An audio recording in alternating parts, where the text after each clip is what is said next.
We talked about, had you ever been in the backyard? Had you ever been in the house? All those things. And you said you hadn't. No, while they were there, no. Okay. Well, I don't believe you, Tony. I don't think you're telling the whole truth, okay? Your DNA is in the backyard the morning that she was discovered missing, okay? And on her window, and on the panties she'd been wearing the night before that were recovered in the backyard. No, not me, because no. What psychological factors might come into play when interrogating a suspect who successfully evaded capture for a long time? When a murderer gets away for far too long. On May 13, 1997, Shannon Hatfield put her 2 daughters to bed at approximately 11:30 p.m. before going to bed herself in another room at her home in the 1100 block of Jet Drive in Midwest City, Oklahoma. Around 3 a.m., she heard strange noises coming from the girl's bedroom. Initially, she believed it was her younger daughter engaging in sleep talk. She still went to check up on the girls and discovered that their bedroom door was locked. Though this struck her as odd since the girls typically slept with their door open, she chose not to enter the room. When Shannon checked the bedroom again the following day, between 6 and 6:30 a.m., her 3-year-old daughter Faith was still in bed, but her 8-year-old daughter Kirsten was nowhere to be found. She immediately called the police in a panic. 911, what's your emergency? My daughter, I woke up this morning and she's not in her bed. She's missing. She's 8 years old. Has she ever left before? No, never. During the investigation, authorities made some alarming discoveries. They found small traces of blood on the windowsill inside the bedroom and also on the 6-foot cyclone fence in the backyard. Additionally, they noticed that the bedroom window had been partially opened. Adding to the distressing evidence, Kirsten's torn and blood-stained underpants were located in the backyard. Despite the extensive search efforts, there was no sign of Kirsten from that fateful day, and her whereabouts remained unknown. An intensive investigation was conducted, but the case went cold for several years without any significant leads. In October 2015, after 18 years, advancements in technology resulted in a DNA match being made. Blood from the crime scene matched a 56-year-old man named Anthony Palma, who happened to live just 2 doors down from the Hatfield family. The investigators brought him in for questioning to obtain a confession. At this point, he had no knowledge that his DNA was a match to the evidence found. In this video, viewers are taken on a gripping journey that explores the intricate layers of a depraved individual concealing a deeply unsettling truth. It's disturbing to realize the lengths some individuals will go to conceal their true nature and the unsettling truths that may lurk beneath the surface of seemingly ordinary lives. I tell you anymore, I drink a lot of water. I had some stomach issues and the doctor says drink water. It really helps with the indigestion real bad. It's just chewing. The interview began on an ordinary note, as Anthony Palma is yet to realize he's knee-deep in trouble. Both sides continue the friendly chat. I thank you for coming down here to talk to us. Well, as a state employee, it's something we have to do. Well, We have to abide by all right. Well, we appreciate law it. enforcement and all that. And here's where we're kind of bad. We're still looking at the Kirsten Hatfield thing, and we're going back and we're talking to a lot of people. And I know over the years, You weren't there the first time they came down, were you? No, I was with Miller the last time we came to talk to you about the other deal. But you, over 17 years, I know in my life, I've changed a lot. And so we wanted to talk to you about if you can kind of tell me 17 years ago how your life was, how that neighborhood was, what was going on in that neighborhood. I know I've read some of the reports that from the interviews before, and how it appears to me that they call you Uncle Tony around there because you care about the kids. You were feeding some of the kids. Yeah. Basically, when I lived there, there was a bunch of older people. That was like not a no retirement place, but most of the people in that area were old retirees. Yeah. And, I like doing stuff all the time. You know, I was always outside, and if somebody's working on their vehicle, got to go be busybody, hey, you know, and help them, or somebody's washing machine was broke down, and older people, you know, they can't, nights, older people, you know, can't do stuff, and I've always been mechanically inclined, you know, where I could figure stuff out, you know, or help them move this, or, you know, just, I've always been, I don't know about friendly, but neighborly. Right. And that being my first home, Right. you know, I tried to make it where that neighborhood was my home. Yeah. Palma's talk of helping the neighbors is a mere attempt to establish himself as a good guy. Although he doesn't suspect anything wrong at the moment, he wants to maintain a favorable image in front of the detectives. Well, did you help any of the kids over there? Well, when the, feed them pizza? yeah, there's always, that's Your my pet. Kool-Aid house? Well, I don't know about Kool-Aid. That's always been my pet peeve is I grew up hungry. You know, and there's a lot of kids hungry. Yeah. You know, and I don't like that. Mm-hmm. I mean, not where I'd go out of my way, hey, you hungry? But I mean, you see kids, you're over there eating something, and they're just, Right. you know, you see them draw it, here, take it. Right. I can't stand that. Palma's actions of giving food to the neighborhood kids might seem like a generous act on the surface, but it's often a tactic used by predators to establish proximity and gain the trust of their prey, particularly children. Wow. You know, that's one of the stories I want to turn my phone off so people will leave me alone. Before we get started here, Tony, let me go ahead and I want to read you your Miranda warning, okay? You have the right to remain silent. Anything you say can and will be used against you in a court of law. You have the right to talk to a lawyer and have him present with you while you're being questioned. If you cannot afford to hire a lawyer, one will be appointed to represent you before any questioning if you wish one. And if you decide to make a statement, you can stop at any time. And do you understand each of those rights I've explained to you? Having those rights in mind, do you wish to talk to us?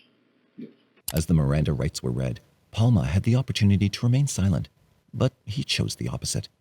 However, his underestimation of the situation can work in favor of the investigators. They now have an opportunity to elicit a confession from him. Do you mind just initially kind of take us back to 1997 and go back over that, maybe that evening before and into that morning when all of it all kind of started blowing up, and just best you can tell us everything you remember. And take your time. I know we're going back some years. Yeah, and I'm starting to get that old timer stuff. But really the only thing I can really remember is afterwards, you know, when, you know, because it was just a typical day. You know, got off work, went home, had supper, watched TV, went out, because used to being a landscaper, my yard was my pride. Mm-hmm. Everybody wanted to play in my yard because my yard was nothing but Bermuda. I mean, I had, you know, I just had Bermuda grass. Sure. But I mean, not that they came over there, but that's what I did. I always worked on my yard. Mm-hmm. And back then, you said you were working at the Capitol? Yes. So, okay. So you were very experienced at keeping the yard. Oh, yeah. I, well, you know, got chemical license, all that. Mm-hmm. Yeah. Okay. You remember anything about the day or evening before? You said it was just a typical day. You worked all day and then went home. You remember anything unusual about that evening that stands out to you? No, other than what I told them about, you know, seeing the white truck, you know, in front of the white Chevy truck in front of their yard. Okay. You know, like I said, I didn't have anything to do with those people. Didn't know them at all. You know, Okay. It's not like I went, hey, yeah, you got little girls. No, it wasn't like that. Okay. Palma denies knowing Kirsten's family when multiple friends and associates have affirmed that he did indeed know them. It shows a pattern of deception that will continue throughout the remainder of the interrogation.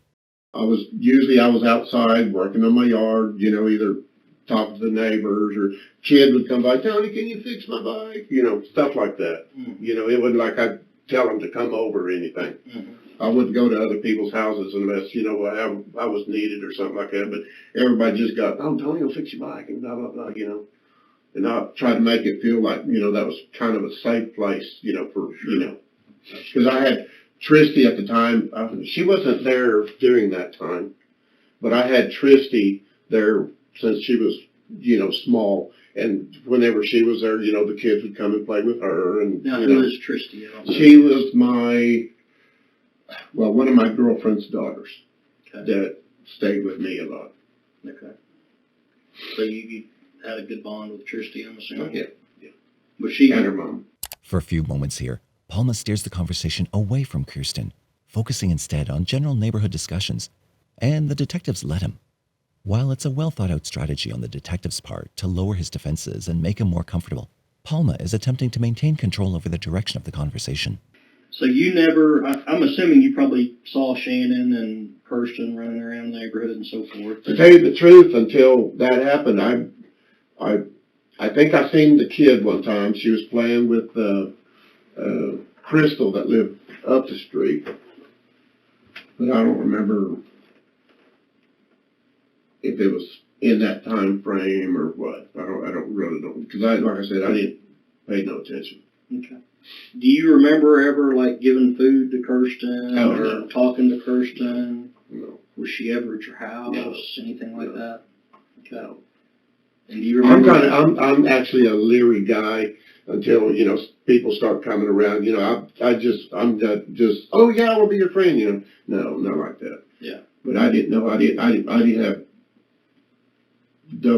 pay attention to who all was there or who they were. And things like that in my world just fall in place. We accidentally meet. Oh, okay. Yeah, now I know you. Right. Then, but no, never. Do you ever recall helping Kirsten with her bike No. or anything? You don't remember any interactions with her at all? No, I know there wasn't any interactions. I didn't know them at all. And like I said, I don't even know how long they'd been living there until that happened. Okay. Because I was always, that was back when I was fishing. I'd usually come off of work, I'd load up my poles, go to Draper.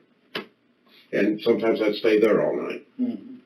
But I'd always have, second jobs, after hour jobs, either landscaping or anything to make a buck. Mm-hmm. Okay. I'm pretty sure that Detective Miller talked to you this before, but am I correct that you said you had never been over there mowing for Shannon or working on her property or?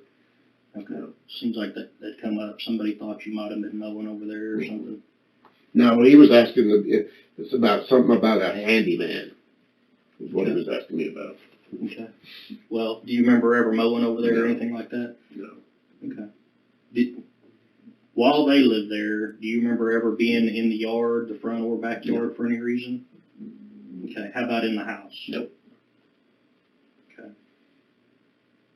So there was never any time No. that Shannon asked for your help to No. fix this or that or mow the yard for me or... Palma completely denies being in the Hatfields family's backyard for any reason. He doesn't know that the claim will soon backfire. Let me bounce back a little bit. We got off a little bit off track. I was kind of having you go back over what you remembered through the night, and I read over the FBI notes that they took when they talked to you. I guess there was some information about you hearing dogs barking. Yeah, I had a dog in the backyard. His name was Dog. About 3 or 4 o'clock in the morning, he went to raising hell. So I just, really, believe it or not, in my neighborhood, we still got skunks and possums and stuff like that, plus other dogs, Mm-hmm. So I don't know why that woke me up, but because I usually didn't wake up, and usually he's out inside anyway. But it woke me up, and he was barking at that back fence, at our back fence.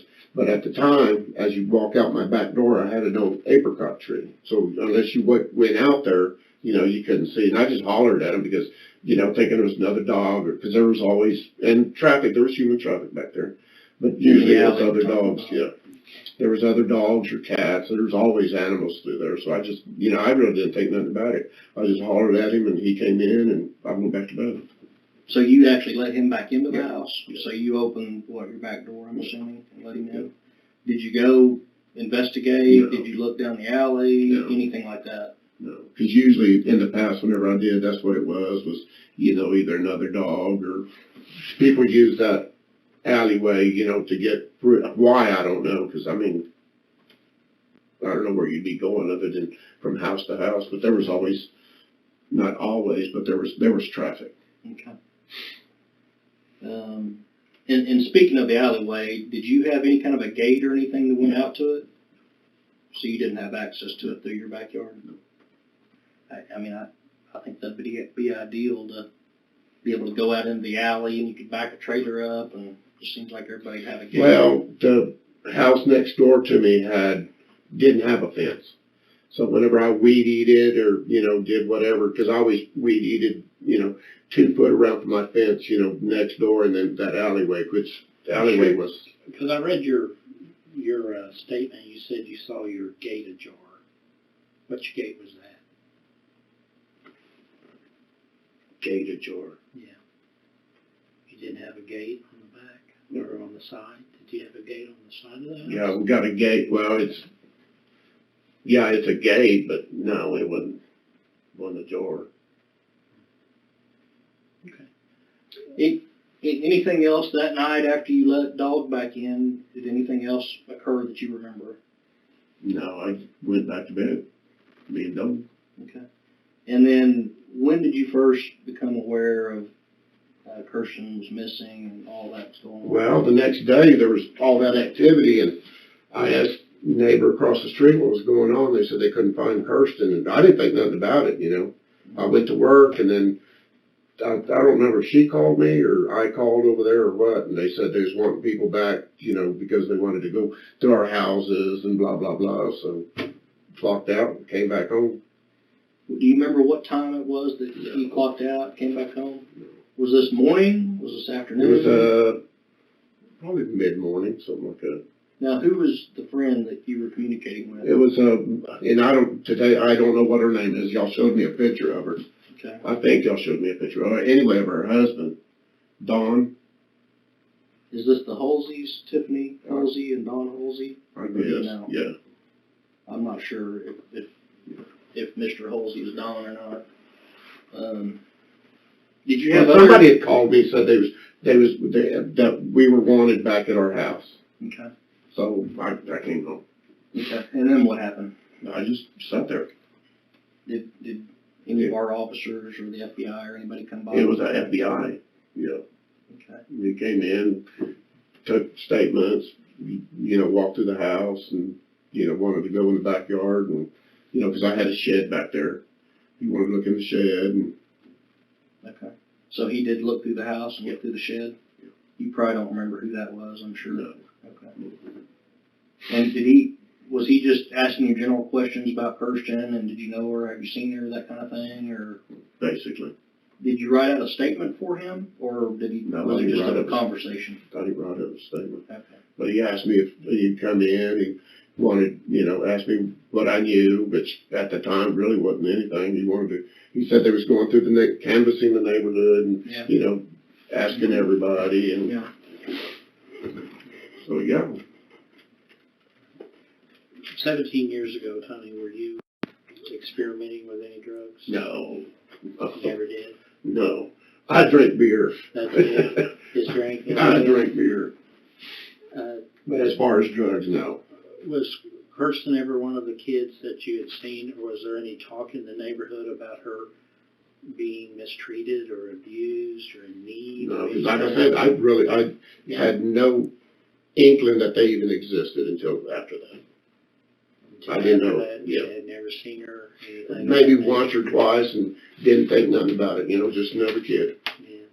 Paulna's claim that he didn't even know of Kirsten's existence until her disappearance is absurd, considering he'd already admitted to having all the neighborhood kids in his backyard. He's using this denial as a defense mechanism to cope with a distorted perception of reality, a reality where he has no association with the crime. As far as other people you hung out with back then, do you have any good friends or anybody that you associated with in the neighborhood, or? Oh, in the neighborhood? No. Okay, how about just generally, like who were your friends, best you can recall back then? Basically just people that I worked with. Okay. Up there at the Capitol? Right.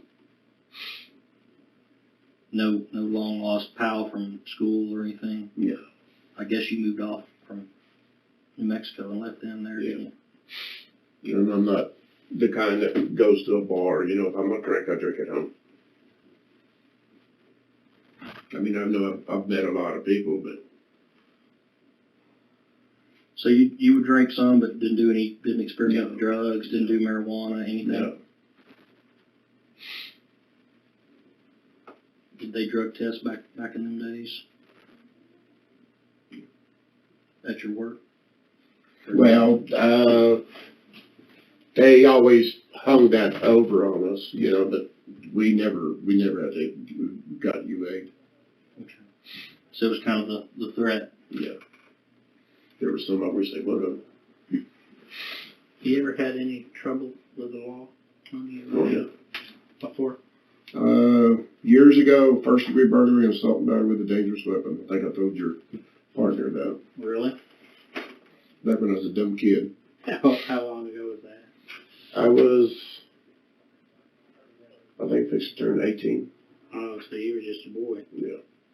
And all about it, my girlfriend. Where was that at? Walters, Oklahoma. Oh, okay, up in Cotton County. Yep. You When I were got out of 18? Job Corps, they found me a job there in Walters as a diesel mechanic. Is that what your training was? Actually, I was training At for the auto Job mechanic, but they found me a job as a diesel mechanic, and the counselor at Job Corps, he made some deal with the government that if the government or the employer would pay half the wages, they would pay, you know, for OJT. Right. Uh-huh. So it was a pretty good deal. Yeah, it was. I'm surprised that you didn't stay with that. Those diesel mechanics make some money. Yeah, but it's hard work. Or is it? It can be harder than weed eating. Yes, they can too. Some of them parts weigh heads for one of the Versatiles is probably 200 pounds, and you got a tire about that high, and you got to get it up on that and get it, you know, on the block, and then you're torquing stuff at 240 foot-pounds, you know, laying on your back, and it's hard. Palma is brushing off his dealings with the law, saying he was a dumb kid back then. But in reality, his background is far from clean. In either 1979 or 1980, he was accused of assaulting a girl by breaking into the girl's bedroom through her window one night. Needless to say, the circumstances were eerily similar to Kirsten. But he was never charged with this crime due to a lack of evidence. In 1982, Palma was convicted of breaking into a woman's home and assaulting her. In 1998, a woman who lived with Palma accused him of drugging her and assaulting her, yet he escaped charges in that case as well. In the last 17 years, Tony, have you changed much? Is this how you were 17 years ago? Just a hard-working man? Yeah, that's basically it. Yes. Yeah. Okay. Changed older-wise, but no. I'm not the same person I was 17 years ago. I've matured a little bit. I wish I could say that. Life changes people, you know. As you get older, you start recognizing things that you could handle differently than what you. Mm-hmm. If you had it to do over again, you'd change. You know, I can truly say that's that. the thing. We can't ever change it. Yeah, no, you can't change what happened, but sometimes you can make things better. I remember a few years ago, I went to my high school reunion, and I seen a kid that, honestly, I just tormented to death. I made his, and I was able to find him and Make amends. I make amends and apologize and tell him that I was immature at the time and ask for his forgiveness. And, you know, I think by the end he actually remembered some of the things I'd done, and we talked about it, and I felt a lot better, and I think he felt better at the end. I know I did when he said he gave me some absolution, some forgiveness. Hey, I know you weren't very mature back then, and, you know. Well, it's good for your own self-respect, too. It is to get it out. And I tell you what, the weight, and I don't know why God had put on me a burden of guilt. I don't want to use the word guilt, but I really felt like after I did that, I had a new outlook. To make him believe that they're his buddies, one of the detectives strategically shares personal details about his life. By doing so, they aim to create a false sense of familiarity and trust, encouraging Palma to open up about the case. My tormentors and forgiving them, and realizing, because I came from a poor family, I was white trash, lived in a trailer park, you know what I'm saying? Yeah. I didn't have the nice clothes, and I had 2 pairs of blue jeans and PF Flyers. Remember PF Flyers? If I was really lucky, I got some, but Was that shoes or jeans? no, PF Flyers were black and white tennis shoes. They were the first ones that you ran, that you could run really fast. Well, when I moved to California, my problem was, whenever growing up, I had crooked feet. Right, And the only thing that would fix that was cowboy boots. right. So when I moved to Delano, California, I was the only kid in my school who had cowboy boots. I imagine. Yeah, it wasn't They all fun. had sandals and Tennis shoes. tennis shoes and all that. But, you know, I felt very fortunate to be able to, that he was at this reunion. And, you know, we were a small class. There was only about 50 of us, so we all knew each other. And, you know, he was dirt poor like me, and which made it even worse. You know, I should have been picking on the rich kid. On the rich kid, but I didn't. But point being that I really felt a lot better about it, and even now after, I mean, that was my 25th high school reunion that I was able to do that. He still picks on me though, so he really hadn't changed his ways. But see, Once a bully, always a bully. mhm. But see, he like He asked for it. next week he's gone fishing. The week before he was gone fishing. You get to go fishing Yeah. for a week? Don't I call it discourage him, vacation. because when he's gone, I Do whatever you want. it's all right. It's my therapy. It's all right. Actually, it is therapy. It's very good therapy. It is, because I'm like you. I work. I mean, that's all I ever known was to work. But now my wife doesn't understand that working is therapy too, especially. Well, I've always suffered from depression back when I was a young kid. So, and that always seems like working, I guess, gets your mind off of whatever it is you're thinking about, or, you know, whatever. So that's all I do is work. It gives you a sense of accomplishment too. That's one thing we really. Well, especially when your folks tell you that you ain't worth a shit, you'll never amount to yellow beans and blah, blah, blah, blah, blah, blah. Yeah. I know. Showed you, didn't it? Is that how you grew up in a tough environment like that? That's a shame. I remember my dad. I wrestled and went to state, and Dad never saw me wrestle. You know, and I asked him about it one day, and because it bothered me for years, and he goes, "Well, I never discouraged you from doing it." And that hit you. And he goes, my dad would, because down there on the farm, Pa, he was a rough man. You know, he would browbeat those boys. So Dad has progressed he's better than his father. Hopefully I'm better than my father was as far as encouraging. Yeah, but that telling you that he didn't discourage you, you know. Because what for? You ain't gonna be worth a damn. Yeah, blah, blah, blah, blah, don't. That's wrong. Been there, done that, yeah. And that affects you. Yeah. I mean, that stays with you for life.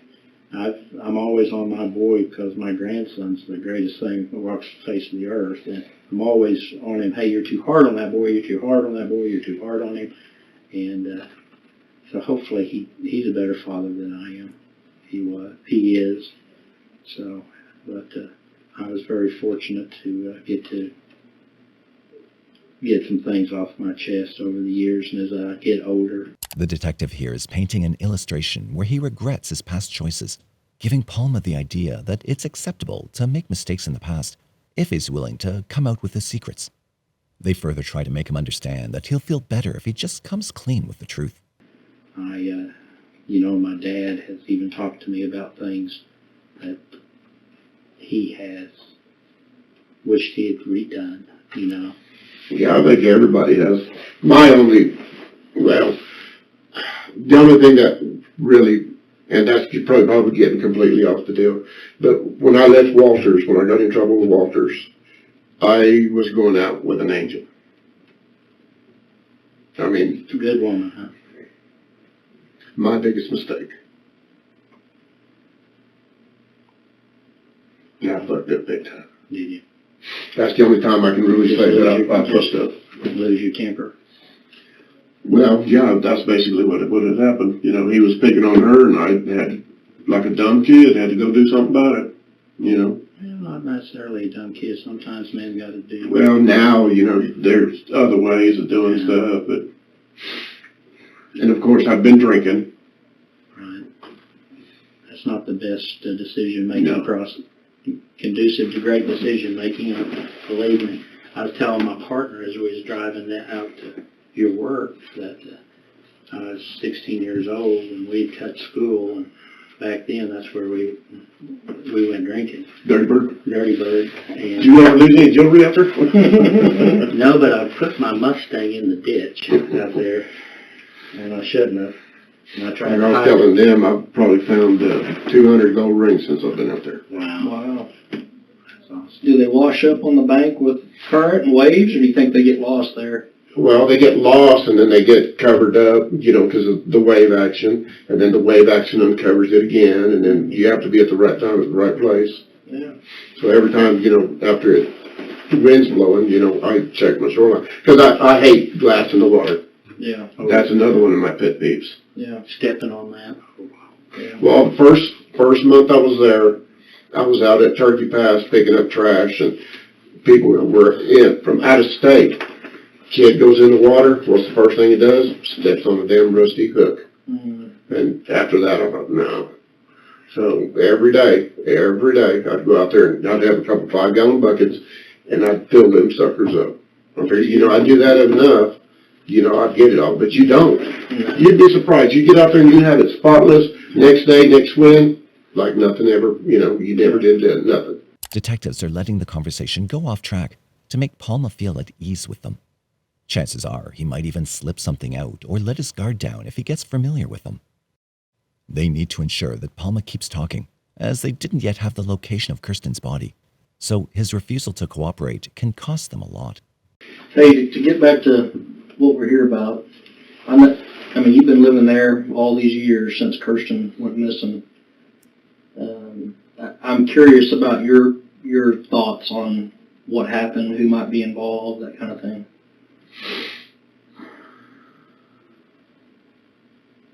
I don't know, to tell you the truth. Like I said, I didn't know him. But one thing that's always bothered me, that she left, the mom, she went to Jones, I guess, with her dad or something like that. You could have got me off out of my house. I mean, I know, what if she comes back, or, you know, what if somebody makes a call, or, you know, something like that. There was no way I'd left that house. That's the only thing that bothers me. Yeah. So you felt like she shouldn't have left, huh? Yeah. Yeah. Did you ever at any point over these years or back when it occurred have any knowledge of what happened or know who was involved? No. Were you in any way involved? No. So you're not responsible No. for Kirsten's disappearance? No. Didn't play any part in that? No. Like I said, didn't know him. Didn't have, like I said, I just barely, you know, might have seen her once, twice, playing with the kids, but other than that, I didn't know him. What, just out of curiosity, what do you think the motivation was of whoever did this? I mean, why would this have happened? Well, then I couldn't have told you, but after, over the years, you know, and hearing the rumors and this and that and the other, it always boils down to drugs. You know, I heard that she was on meth and cocaine and... Kirsten's mother, Shannon, had admitted to having drugs before her daughter's disappearance. However, Palma's claim that he didn't know the family beyond casual interactions contradicts his detailed information about Shannon's drug use, which is another sign of deception. He's trying to link the abduction to drugs to redirect suspicion away from himself. Dawn's wife was the same thing. You know, she said, yeah, she'd been over there, you know, that night, and they got lit up. So apparently she did get lit up because, you know, if somebody did come in, I mean, wouldn't you have heard it? I don't know. So but I know does that some mean people, that she left Kirsten home alone, you think? Or I don't know. I'm sure she did. But I don't know. Like I said, I didn't know. And I really didn't pay much attention to Don and his wife. It's just... where did they live? I'm pretty sure kind of that's catty all corner this. for me. Straight across the street? Not straight, just catty corner. A little white house, catty corner for me. Okay. And they had 2 or 3 kids, and I'd come home one day, I was rewarding myself. I did something, and I was stopped at Kentucky Fried Chicken, got me family pack of chicken. I was going to go down. And the kids, whenever I walked up, they was just, the way they were eyeballing me, like they hadn't ate nothing. I mean, they were really, if you'd have seen them, you'd have thought that too, because I mean, they were skinny. So I got me a piece of chicken, I was chewing on it, and they just, you want some chicken? Yeah. Is that all right if they can have this? Yeah. Palma is attempting to deceive the investigators by indirectly implying that he believes Shannon neglected her children, leaving them hungry and not adequately fed. This tactic subtly places the blame on Shannon for the situation. That's good. Because no, it's not, no, it's something everybody do. When you got kids that are, Yeah. And I know he was a welder by trade, but he, talking to him a time or two, things weren't going right for him, and, he didn't have money and all that. So, yeah, I didn't have a problem, Who are we talking about? Was a welder? Don? Okay. From looking back over the history, I understood that Shannon's brother, I guess, stayed with you for a short time. Aaron. Yeah, Aaron. Tell us about that. How did that happen? And He was in the neighborhood, he's apparently looking for, his niece. Mhm. So I'm out there one day and he stops and he talks, you know anything, and blah, blah, blah, and we just got to talking, and, he's living in a damn, under a bridge, and dude, I found out already that night that he'd been locked up, so he wasn't a suspect in my books. So, yeah, I opened my house to him. If you ain't got no, because I did that for anybody, it's sick to say, but that's the kind of guy I am. So he needed a place to stay. There's a couch, you can trash here for a couple days and, try to do what you got to do to, right. figure out what happened to your niece. Mhm. Because, I mean, to me, that's, like y'all, that's serious. Sure, absolutely. That's a serious How deal. long after Kirsten went missing did this happen? Was it like the same week? Was Yeah, it probably in the same week. in the same week? Yeah. And then I can't verify that because, like I said, that's been a while. Oh, yeah. But, yeah, it was probably about in the same week. How long did Aaron stay there with you?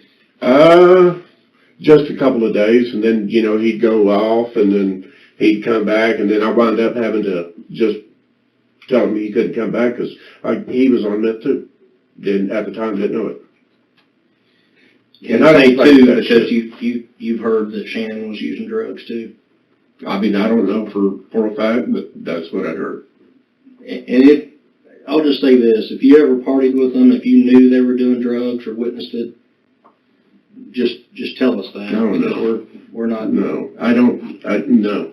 Like I said, and y'all know, you got people that do drugs, and you got people that drink, and you don't do drink, and you don't, I drink. Yeah. But no, I never partied with them. And I never partied with Don and his wife. Okay. Now, did you know Aaron at all before? No. So you'd never met him, never talked to him before either?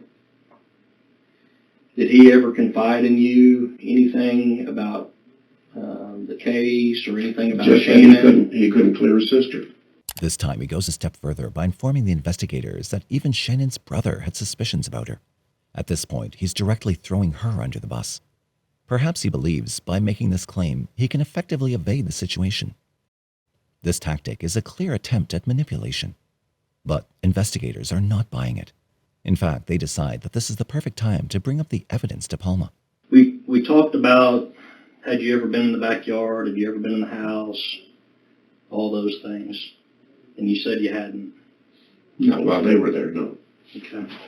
Well, I don't believe you, Tony. I don't think you're telling the whole truth, okay? Your DNA is in the backyard the morning that she was discovered missing, okay? And on her window, and on the panties she'd been wearing the night before that were recovered in the backyard. No, not me, because no. Palma is caught completely off guard. Although he's persistent in his denial, he didn't expect that the detectives were seeing right through him the whole time. He also probably didn't believe that there'd be any evidence after 20 years. Yeah, that's the truth. I find it far-fetched, but no. Because I don't know, I didn't know him. And maybe you didn't know him, Tony, but we... And I didn't have no business over there at all. That may be also. What we need to talk about is what you were doing in that backyard that night and what happened. We need to get to the truth of I what have happened. no idea what you're talking about. Were you there trying to help Kirsten? No. Like I said, I didn't know anything about them people at all. Nothing. Nothing. Never met them. Never said hi, bye, nothing. Well, here's our problem with that, is how did your DNA get there then? Don't know. I mean, is this something that's gone on, Tony, that, is this one of those things from 17 years ago that a split-second decision has haunted you for 17 years? I don't know what y'all are talking Were about. you there to help her? No. Like I said, I have nothing to do with them people. Nothing. I didn't know them at all. Okay, so how did your DNA I get on have the no window idea. there? I have no idea. Tony, your blood is on her window. Your blood is on Kirsten's panties. I don't see how that can happen. Well, it happens when you're injured in some way and your blood gets transferred to her window and those panties. Yeah, here's And it what gets I left think behind. happened. I think you were there to help. No. I wasn't there, period. So how Yeah. did your blood get there? I have no idea. Tony, you were there. This is scientific evidence. It's not a debate. It's not anything that can be argued. And here's the point where I really feel you're a good guy. I mean, you've worked 29 years at a hard job. You came up rough like I did. Came up poor. Yeah, but that's beside the point. I had nothing to do with any of this. But here's the thing. I don't think that was your intention. You're going to have to explain this. I you don't were know there- how I do it. If you were there,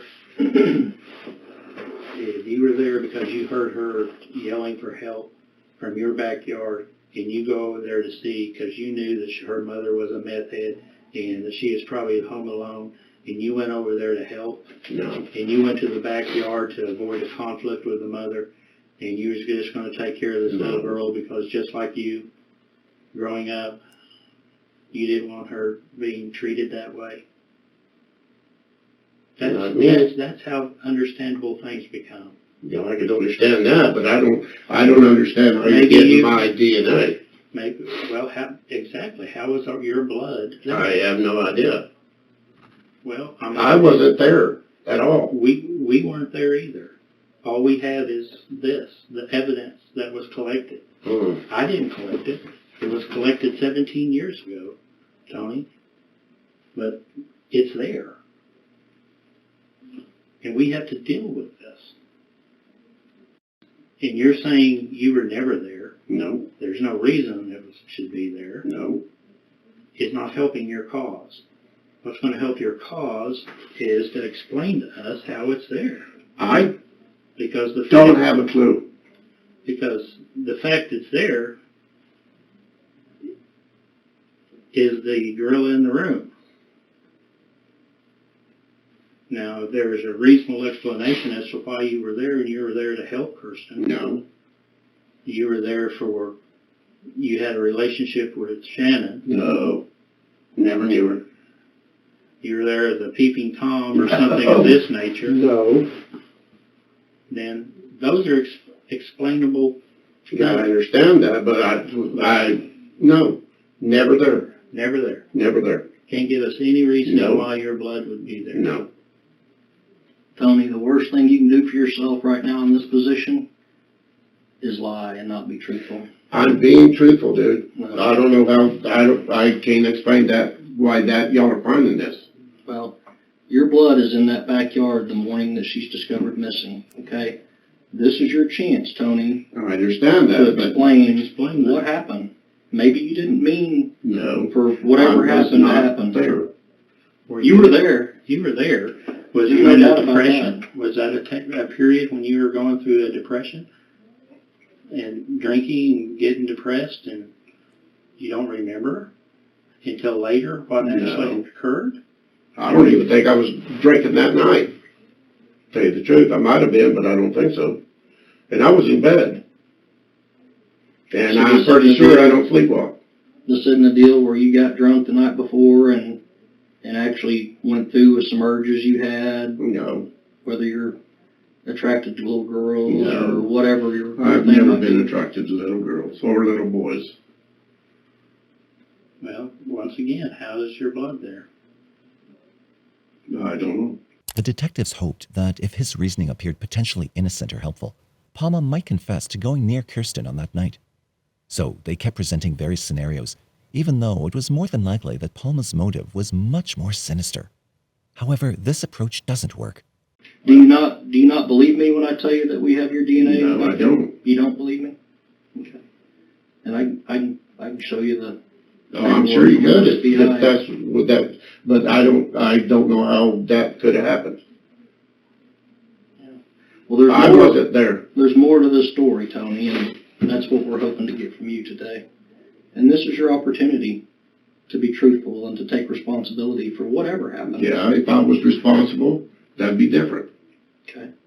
Well, with that said, were you there and somebody else was there and actually took her and maybe you left your DNA I was not behind? there. I'm not into little girls, and I'm not a window peeper. Okay. Well, is there some other explanation for why you were in that backyard that night? I wasn't in that backyard. I don't know how my blood could have been there or what. I know I went to bed. I know when the dog woke me up, I didn't go out my back door. I let dog in, and I went back to bed.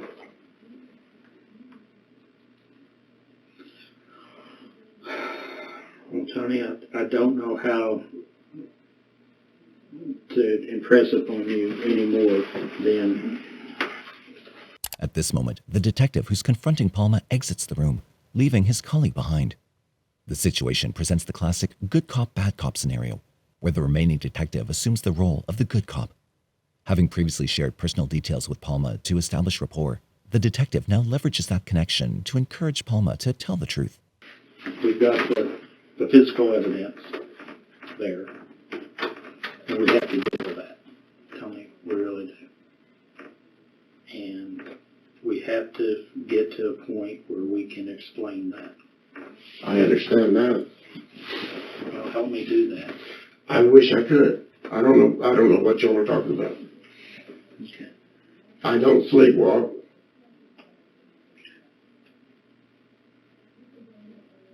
Tony, I think that you've been living with this a long time. And I think Living with what? with what happened.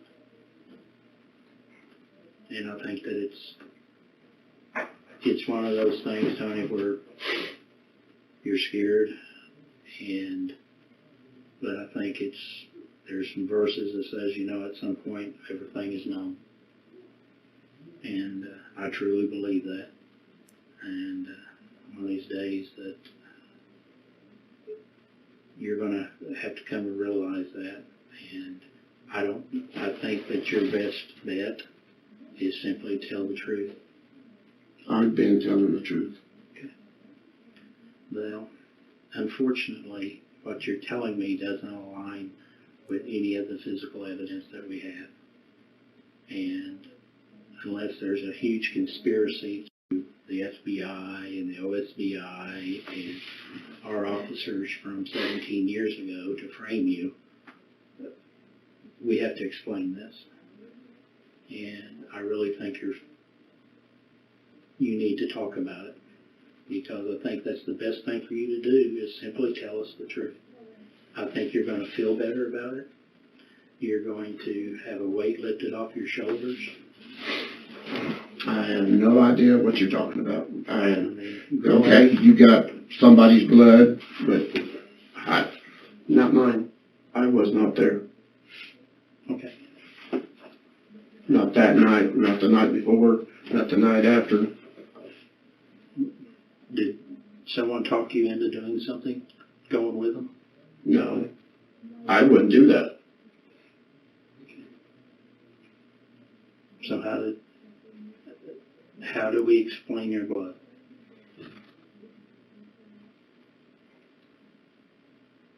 I have no idea.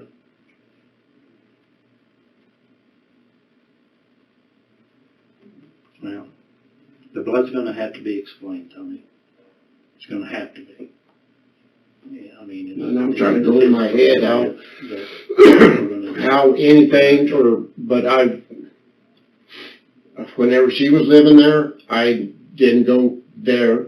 I was there when William was there. Yeah. And even then, I don't see how to cut myself on a window. Yeah. I don't know. I wasn't there, bro.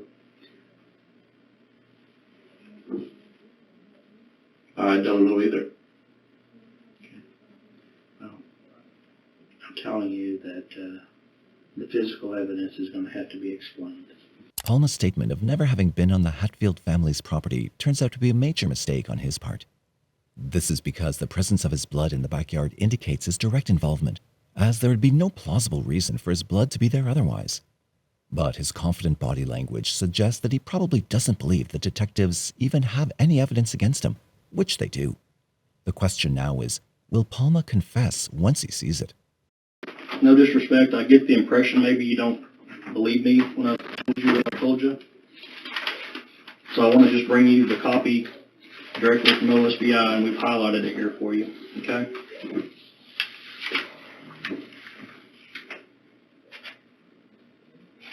I just want you to understand that this isn't a bluff, Tony.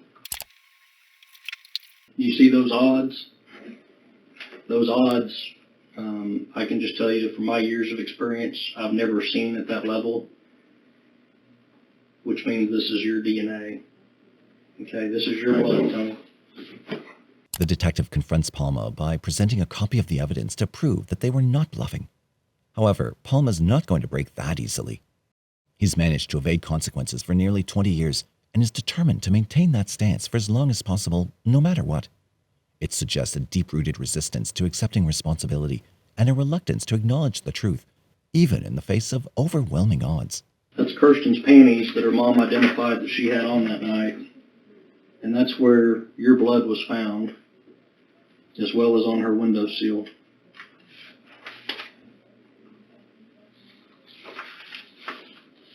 So this isn't just and just so you'll know, we also located some blood on the fence picket, and it's still out for testing. But I suspect that there's a good chance that'll come back to you. I can't explain it. And that's what I want to give you an opportunity to do, is explain it, because it's scientific evidence. We know for a fact it's your blood. And of course, Tony, I don't have to tell you that when these panties are identified as Kirsten's, and Mom says, yeah, she was wearing those the night before, and the next morning at dawn, your blood is found in them at the back fence of the property. I mean, if you're in my position as the detective, what does that tell you? Don't look good for me. No. It doesn't. And I just want to plead with you to be honest. I want to be honest. I want and you to I'm be doing honest. honest. No. I don't. Tony, I think this has gone on for so many years and has been unsolved, as you well know, for a long, long time. And I'm sure you've told people countless times, I had nothing to do with it, I don't know anything about it, et cetera, et cetera. But this isn't the time to keep saying the same old routine, because this isn't going away. You get what I'm saying? Yeah. I mean, this is scientific evidence, Tony. That's your DNA. That's your cells from your body. Tell me what happened. How did you get injured? I'm trying to figure it out myself. What all this is about? I mean, you were in some way injured for your blood to be on her window and for your blood to be in her panties. What I want to know from you, was there some kind of a dispute between you and Kirsten? I had no dealings with those people. Didn't know nothing about them. I believe at that. all. I believe that.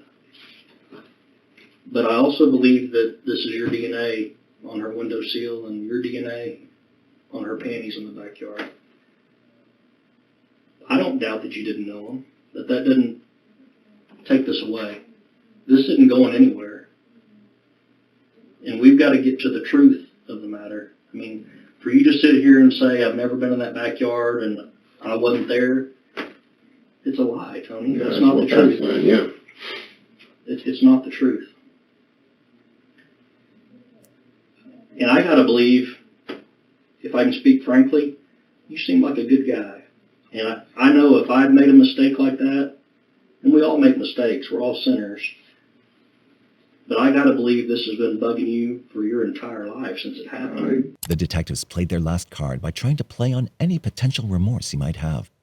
They have enough evidence to send Palma behind bars, but knowing the location of Kirsten's remains is really important to them, and a confession is the first step for that. However, Palma refuses to take the bait. So you're telling me what happened that morning or that night hadn't been bothering you all these years? That's not me. Was that the alcohol, or were you experimenting with something else? I don't do drugs, and I don't know. I'm still trying to fathom in my mind what my blood. Yeah. I was nowhere around there, didn't know them people, didn't have no dealings with them people, didn't care about them people. Tony, this is your I understand, opportunity. okay. You can sit here and say that same crap over and over. You and I both know that's not the truth. No, it's the truth will have to come out. I don't understand this. The truth is what needs to come out. Yeah. And you're the only person that can do that. You're the only person that can bring Kirsten back and let her family have a proper burial for her. You're the person that can help do that. You made a mistake, Tony. Okay, you made a huge mistake. Do what's right now. Take responsibility for what happened and help us get Kirsten back. Can't help you. Don't know. I don't understand. You said that's not me, and when somebody says that to me, what it says is I wasn't in my right mind. I was under the influence. Not in the influence. Like I said, if I had a beer, I might have had two. I went to bed. I always go to bed. I'm a 10 o'clock bedtime guy. The only reasons here lately I haven't been going to sleep is because I have to have a treatment. And I wake up every 2.5 hours, 3 hours, take treatment, go back to sleep. I have nothing bothering me other than breathing problems. So your conscience hadn't been bothering you for all these years? No. Let me ask you this. Your wife told us that every year on Kirsten's anniversary that you're upset about it, that you go through a phase of being depressed and upset about it. And the reason that is, it's on the news, and yeah, how do you feel about it? Well, yeah, I'm going to be upset. I mean, it's a missing child. Duh. Palma's reaction to seeing news about Kirsten on each anniversary of her death is peculiar, particularly considering his repeated claims of having no association with Kirsten's family. While it's understandable for anyone living in the area to feel a general sadness on such occasions, Palma's intense emotional response is an indication of his guilt and frustration stemming from his inability to forget, though he won't admit to any of these. If you want to carry it to your grave and not do what's right, that's on you. But you need to think about what you're doing, because right now, these decisions you're making... How's my damn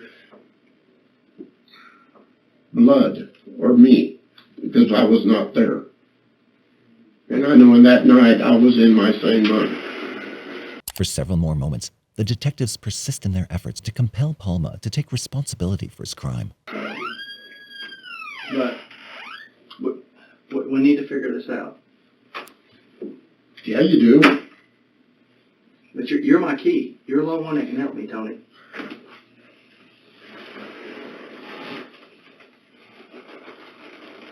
I want you to help me. If I could, I would, because it's making me look real bad. Well, yeah. Well, I'm not going to browbeat you. I'm not going to be mean or anything, but I need the truth. I need the truth, too. I need to find her. I need to find Kirsten. Help me find her.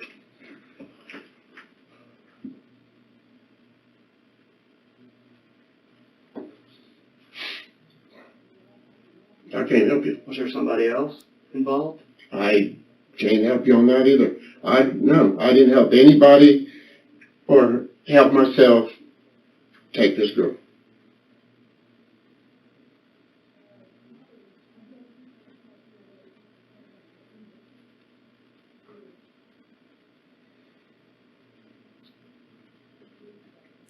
How do you explain the I bond? don't. And I can't. Let me see your arm. You have a scar on your arm. What happened there?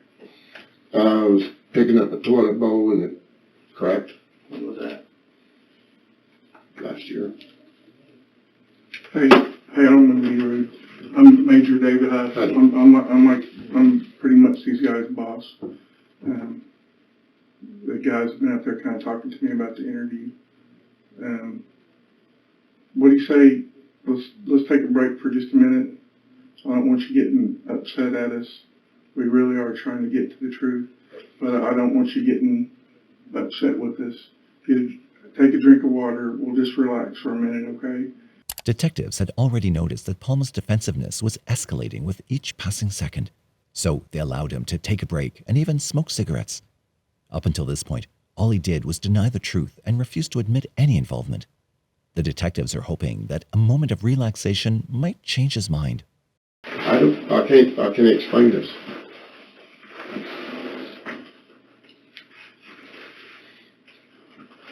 And the only thing that I'm thinking right now is, I'm being set up because we want to close this case. That's the only thing that's coming in my head right now. Seriously. Okay. Well, I understand what you're saying. I'm going to be honest with you. When this first stuff, the stuff first came out, the DNA, I want you to understand how it works, because not everybody does this, so it wouldn't be uncommon for you not to know. The normal person that doesn't do police work doesn't know. The DNA that we got off of these panties, that was taken all the way back when it happened, okay? And it was put into a container where we could keep it indefinitely, all right? It's been there ever since the FBI took it. When they were helping us, it was there, okay? We had what was called an unknown DNA sample. We knew that it was human DNA, we can tell that. That's true. Oh yeah, right? We knew that it was human DNA, okay? And we knew it was human DNA from a male. We can know that. What we don't know, when we got it back then, we didn't know the name attached to it. We didn't know whose DNA that was, okay? When the FBI and Detective Miller went out and got those swabs, okay, they got them from a bunch of people, all right? You being one of them. Then it was tested against a sample that was taken off the windowsill and off of the panties, which, by the way, I don't know if they told you this or not, but also has Kirsten's DNA on it. Because little kids, they do a little pee-pee in their pants and skid marks. So her DNA's on it, your DNA's on it, and it's also on the windowsill. That was all done way back when this all happened. It's just now that the DNA results have come back. And I don't know if they told you this. You seem like an intelligent man. So to help you comprehend when we're talking about when we say we know this to be a fact, the number sextillion, what this is saying, if you take a 1 and you put 21 zeros behind it, it's yours. Anybody in the world, any scientist is going to say that that is your blood. Now, obviously, when we have a case like this, we're not going to, Mr. Palmer, we're not going to lay out everything that we know and everything we have. That's just not the way it works. It'd be counterproductive. We're not going to do it. There's more than this, but we want to try to get you to digest one thing at a time. Now, having said that, Do we know all the circumstances surrounding what happened that night? We don't. Only God, the person who did it, and Kirsten probably know that. But I'm going to tell you this. We do know that Kirsten was wearing those that night. We do know that your blood's on there and her DNA is on there. And that is just an absolute fact. Right. Yeah, I understand that. And I tell you, just listening and talking to you, 17, 18 years now has passed. I'm going on my 25th year here. I worked every case you could probably imagine. So is Detective Miller, like he was telling you. We're not brilliant men by any stretch of the imagination, but when it comes to this stuff, we're pretty darn smart. And this is what it boils down to. This much time can pass, and if something horrible happens in your life that you don't want to remember, you can put it in a little box and put it out here and try to keep it away from you. But it happens. I've had to put horrible things that have happened in my life and put it in a little box out here and just hope that it goes away and that pray that one day it doesn't come out, because I've seen some terrible things. I can imagine. And here's what I think, and what I think may not matter to you, but it's from the heart. This is what I think. I think that you're not an evil person. I don't think you're an evil person. I've heard about your work history. I know all that stuff. I know you're a dependable person, a hardworking man. I think on this one night, this one time, for whatever reason, some demon inside you made a mistake. Anybody capable of murder is evil. But at this moment, detectives are trying to offer Palma a false sense of satisfaction just to cater to his ego and potentially extract the truth. We need your help. You have another one? I do. I smoke 3 packs a day. Unfortunately for me. If I could help you, I would help you. Well, I don't like sitting in this situation. I don't like This don't look good for me at all. No. And I've done research on, what happened when you was in Walters and stuff like that, and I've listened to part of the interview, here this morning, and is there a chance that maybe you blacked out and did it? That you went over here and did something? You said something about you don't think you sleepwalk. No. I'm just going through scenarios. Well, what it comes down to is this. We've had a lot of people in this room and interviewed a lot of people about stuff similar to this, unfortunately.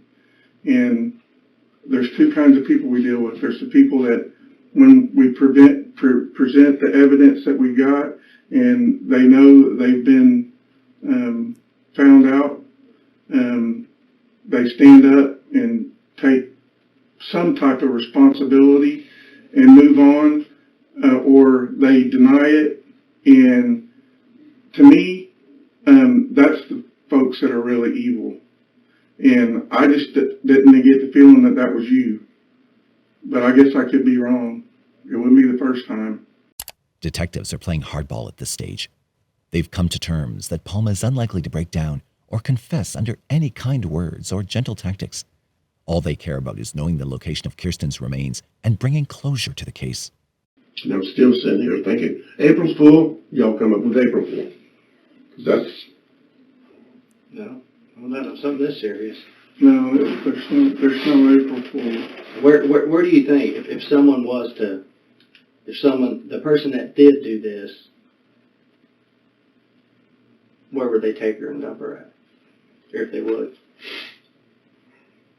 Couldn't tell you. I mean, I watch all the cop shows and stuff like that, what I do watch, and there's no telling. So you bring up cop shows, so I'm sure My wife likes cop shows. yeah, you've watched a lot of CFI and stuff like that. Yeah. So, and most of the classes and all the research and stuff I've done with, missing children, where they're usually located at, they're located, where the suspect lives 2 doors down, 3 doors down, or in the same neighborhood. So, I mean, you've hit the profile, your past history shows that, but That's another strike against me. no, but like I said, people change, Tony. People change. Asking Palma where someone else might have potentially hidden her is a test, is a last-ditch effort to uncover the location of Kirsten's body. But will he be able to break through the constraints of his own lies? You talk about your home life, how you grew up. I grew up with a single mom that raised 9 kids by herself. And I'm about the only one out of my family that's graduated school, that has a successful job. People tell me, you can't do that, you're a piece of crap. Yeah, and I showed them that, no. Right. It's not about anything like that. I was not sexually molested or abused. I was hated, but I found good in this. He taught me some shit, and that's helped me, go through my life. I know some stuff. I know carpentry, I know mechanics, I cuss him to this day because he hated me. Yeah. But Jack of all trades. that didn't turn me into a monster Right. because I was hated. Yeah, and I don't think you're a monster. I think this is just one time something happened and it went a little too far and something had to, and Actually, I'm in shock is what I am. Like I said, I am still thinking y'all going to say, yeah, well, but this is just a joke, or not a joke, but trying to get me to say something or... I'm not here to lie. I'm not lying to you about anything. Like I told you from the get-go, my job was to investigate this case and to go out, and I guarantee you, there were probably 30, 40 people that I went out and I got swabs from, just like you on that day.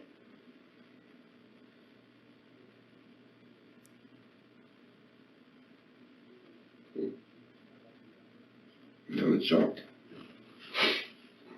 I don't know what to say.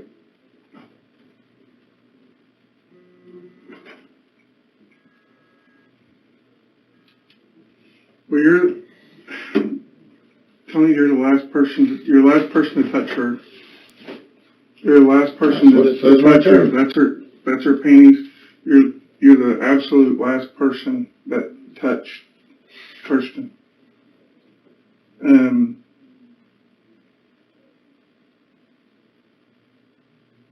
That with other things that we have and that we know and that we've learned,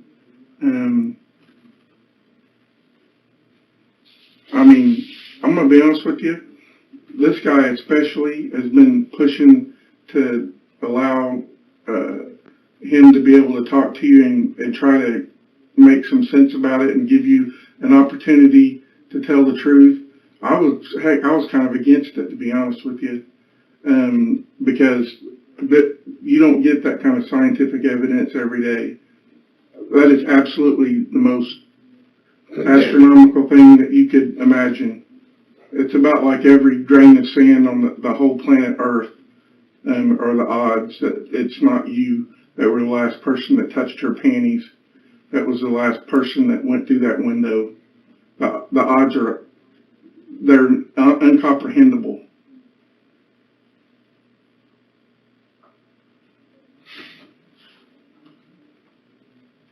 So is that the way it's going to be, Tony? Is it going to be a deal where till the day you die, you're going to proclaim my innocence? Yeah. The detectives make it clear to Palma that the odds are overwhelmingly against him, and there are no viable means for him to escape or evade the consequences of his actions. For the last time, they desperately hoped that Palma would fully comprehend the gravity of the situation, but this was in vain. Everything that we were going to do here today and everything that you were going to tell us is going to go into a report. And it could either be a report saying that he manned up and had some remorse, or it can be that it's that evil person that we were afraid of. And that's up to you. That ball is totally in your court. But it's going to read one way or another. And that's up to you. Because it goes from us to the district attorney and then to the court.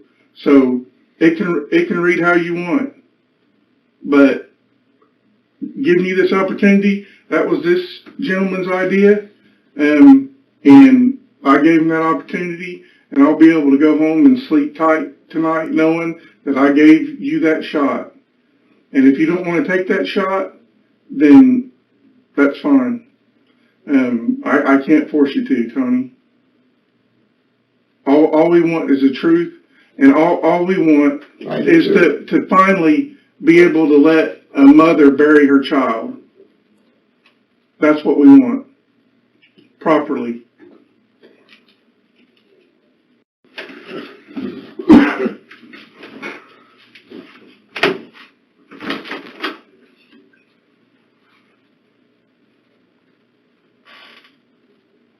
We want her to be able to I bury her understand. child, Tony. I know you already think I'm guilty, but I know I'm not. So I don't know what else to tell you. Tony, I'm still in shock. I know you're in shock. It doesn't Tony, compute. because it's been 17 years and you thought it was over. That's why you're in shock. No, what I'm in shock about is you got my blood? Yeah. How's that possible?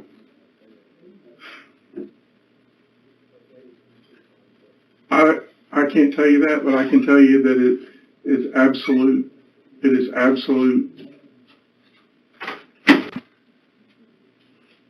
There is no maybe, there's a possibility. It is absolutely 100%.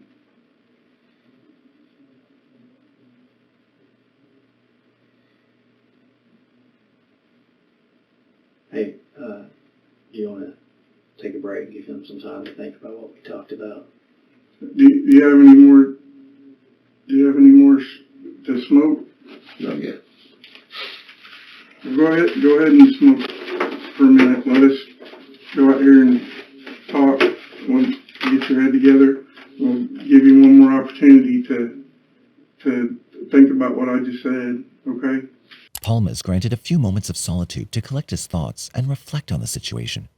However, no matter how much time he has, the intricate web of deception he's woven over time seems too complex to undo now.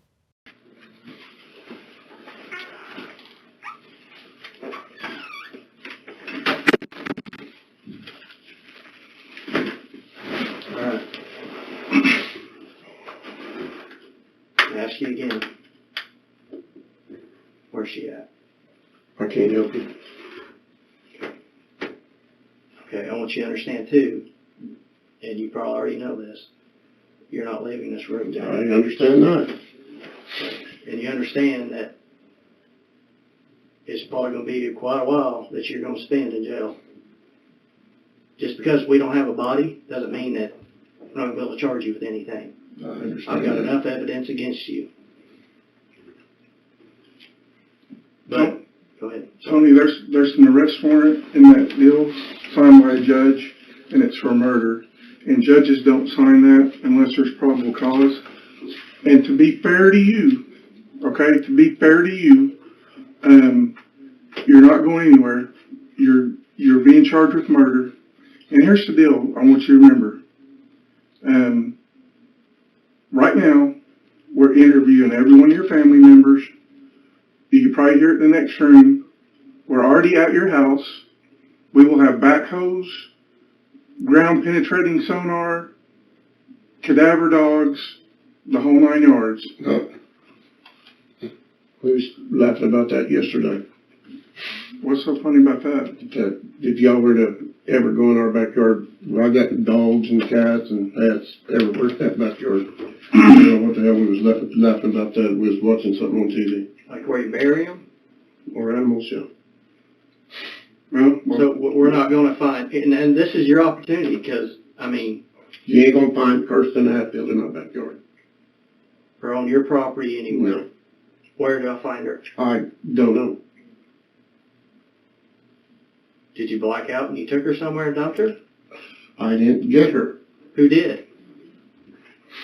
Well, what we're gonna do is we're gonna leave it with, you're that person that has no remorse, and that's the way the report's gonna read. Yeah. Because what I'm seeing from you is, you could care less if we ever find her, and Yeah, I did. you could care less. Just put a cigarette out for me. Turn around for me. Put your hands on your back.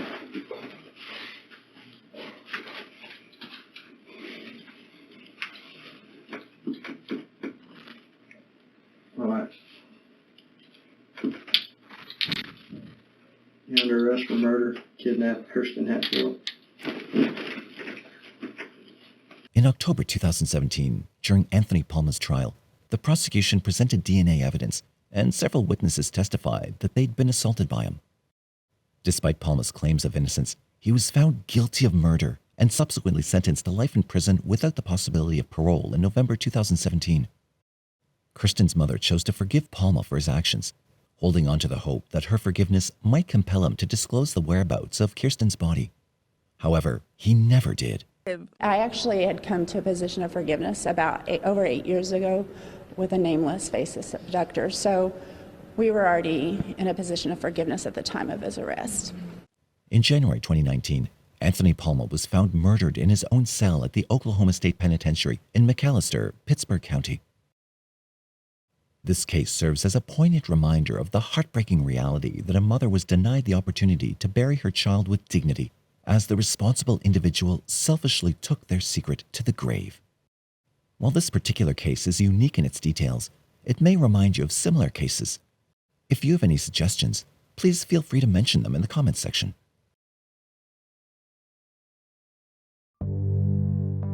In the opening moments of our story, we step into the heartwarming world of Shanti Cooper Trones and Dave Trones. Their smiles radiated the joy of newlyweds, basking in the warm glow of their love. It was a time when dreams danced in their eyes, and the future held the promise of endless tomorrows. A snapshot of a life filled with dreams and laughter.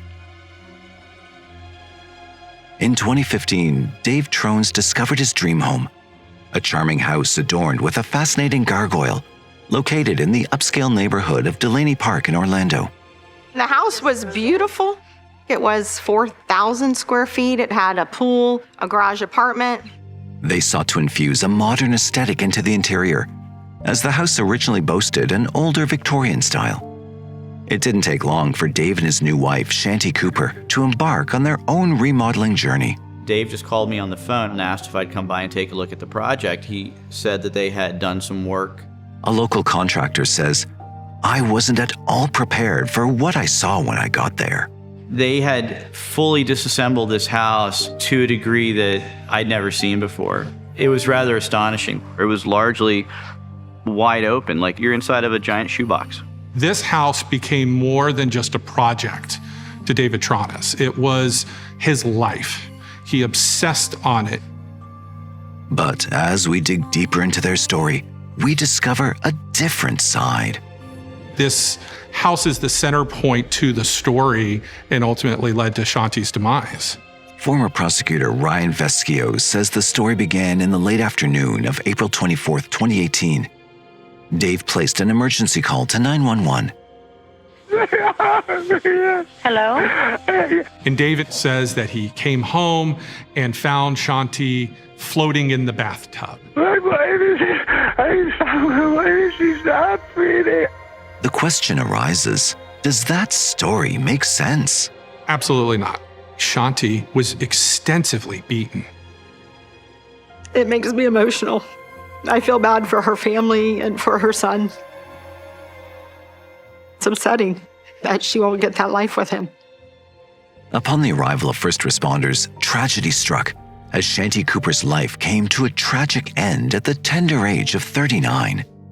It became abundantly clear that, right from the outset, Dave Trones was a person of interest in this somber tale. Absolutely. Dave was asked to go to the station and voluntarily remain there for hours. The detectives would start their investigation by gathering and analyzing all the evidence found at the house and by talking to Dave.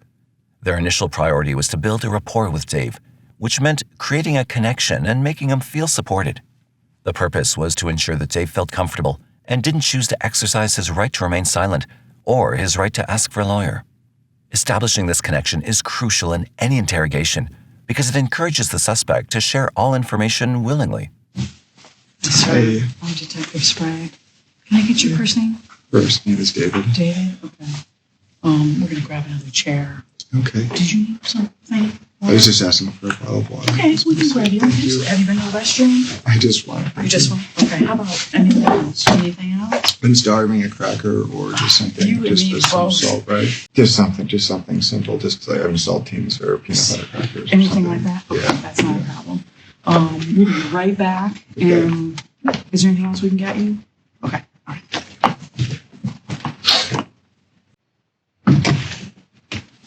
Okay, I'll be covering things. Okay, is that good? Okay, all right. I'm with you. I haven't eaten since this morning. I'm sorry this is taking so long. You are David, I believe? Okay, all right. I'm Detective Teresa Sprague, and this is Detective Barb McClelland. First of all, on behalf of the Atlanta Police Department, we want to say how sorry we are for your loss, David, and also for everything that you're going through. I know this is very traumatic for you. Okay. This emotional outburst seemed odd when considering the timeline. Such a reaction could be genuine, but it occurred about 5 hours after the 911 call, making it less typical for an innocent person to accept the situation outright. Normally, they might show signs of denial or confusion. Moreover, Dave's reaction appeared prompted by the detective's statement, which didn't make sense since he already knew what had happened hours ago. This raised doubts about the authenticity of his concerns, and it almost felt like a fake display of emotions, not typical of genuine human reactions. It's essential to understand that unusual body language or reactions don't necessarily mean guilt. They require careful analysis. We'll analyze the situation, but we won't jump to conclusions without solid evidence, as the real reason behind the unusual behavior may be revealed later in the video. And it's just a terrible, terrible thing. So, what time is it? You know? It is 21:15. 15. Okay. All right. And I know you've been waiting a long time. We've just obviously had a lot to do to try and figure out what's going on here. Okay. And we need your help doing that. Okay. All right. Can we just and if you need to take a break, you tell me. Okay. If you need anything at all, you let me know. Okay. Okay. We appreciate your patience. I know you've been in this suit, and I can get you some clothes as well. You understand why we needed to do what we needed to do. Of course. And we want to. My understanding is that you've been very cooperative. So we just need to. Obviously, we need you, or we got to figure this out together. Okay. Of course. What is your first name? Is your first name David? It's David M. for Michael. Trones. Tronnes. Tronnes. Okay. And what is your date of birth? 6/29/68. Okay. How tall are you, David? 6'2". Okay. And how much do you weigh? 195. Okay. Blonde or brown hair? Little of both. Little of. Okay. Okay. Hazel eyes, maybe? Take hazel. Blue? Hazel? Okay. They're dirty blue. Yeah. Okay. Just 90 seconds ago, Dave was deeply distressed and crying uncontrollably over his wife's death. Now, he was suddenly chuckling and engaging in friendly banter with the detective, even sharing a genuine smile as he talked about his eye color. This quick shift in emotions is not typical of a traumatized suspect, as it's unusual for someone who just experienced a tragic loss to display such contrasting behavior. In the next 60 seconds, you'll witness the emotional switches that were mentioned earlier. Dave went from being calm to suddenly appearing deeply distraught, and then back to being calm again, all within a short span of time. These abrupt changes in emotions suggest that he might be trying to force an emotional reaction that didn't come naturally. In contrast, genuine emotions are less likely to show such drastic shifts. With the addition of visual cues from the video, we now have more information to make a better judgment about Dave's true feelings during the interrogation. In 2013. Okay. About 5 months after I met Shanti. Did you meet her here or there? No, why? You met online? Okay.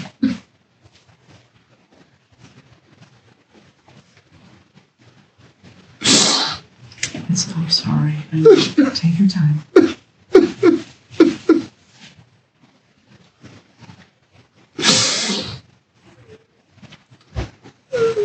I'm so sorry.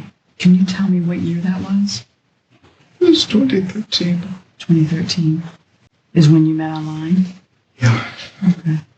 And about 5 months later, did you move here and move in with her, or just move here? I'm trying to be as accurate as possible. I believe it was the end of September. My mom moved down. So you guys knew each other approximately 5 years this month.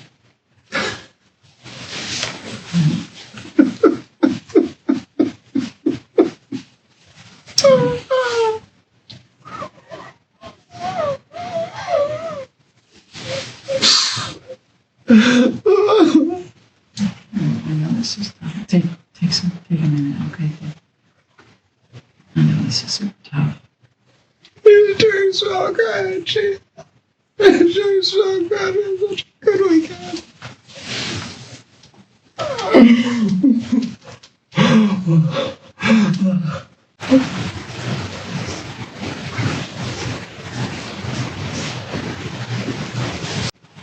I've never been more in love. We were so happy. Okay.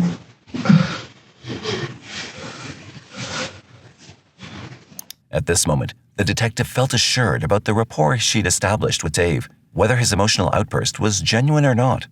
It was the right time to move the conversation towards getting him to talk more openly. She proceeded to read him his rights before continuing with the interrogation.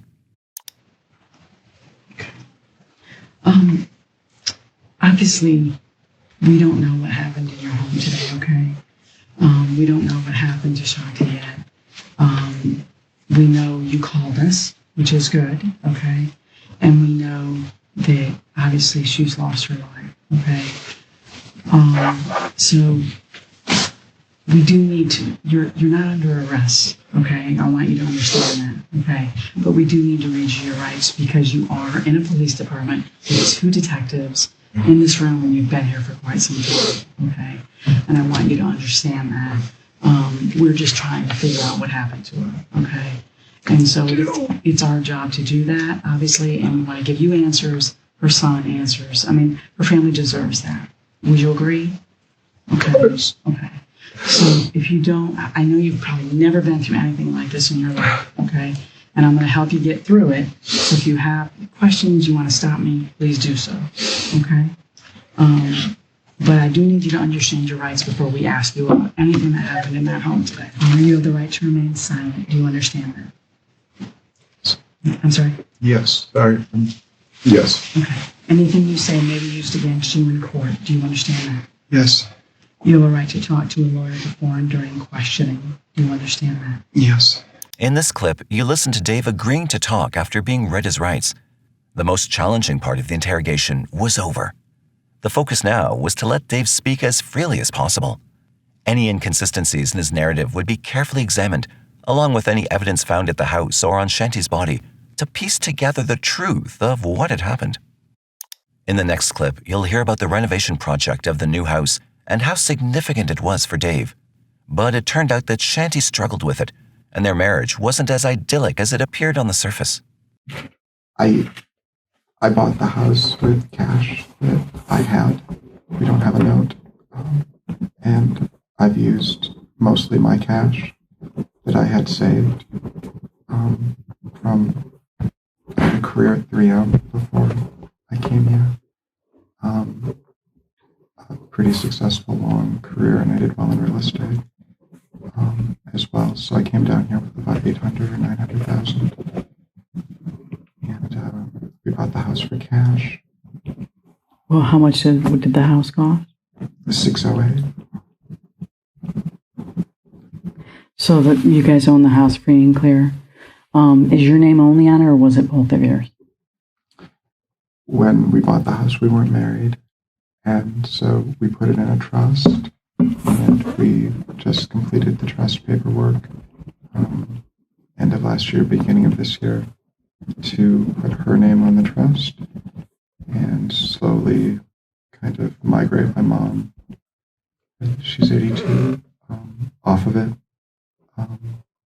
for financial reasons and estate planning reasons. Just made more sense. Your mom's name was on the trust? Correct. Okay. And what was the reason for that? Was it you and your mom, or just your mom?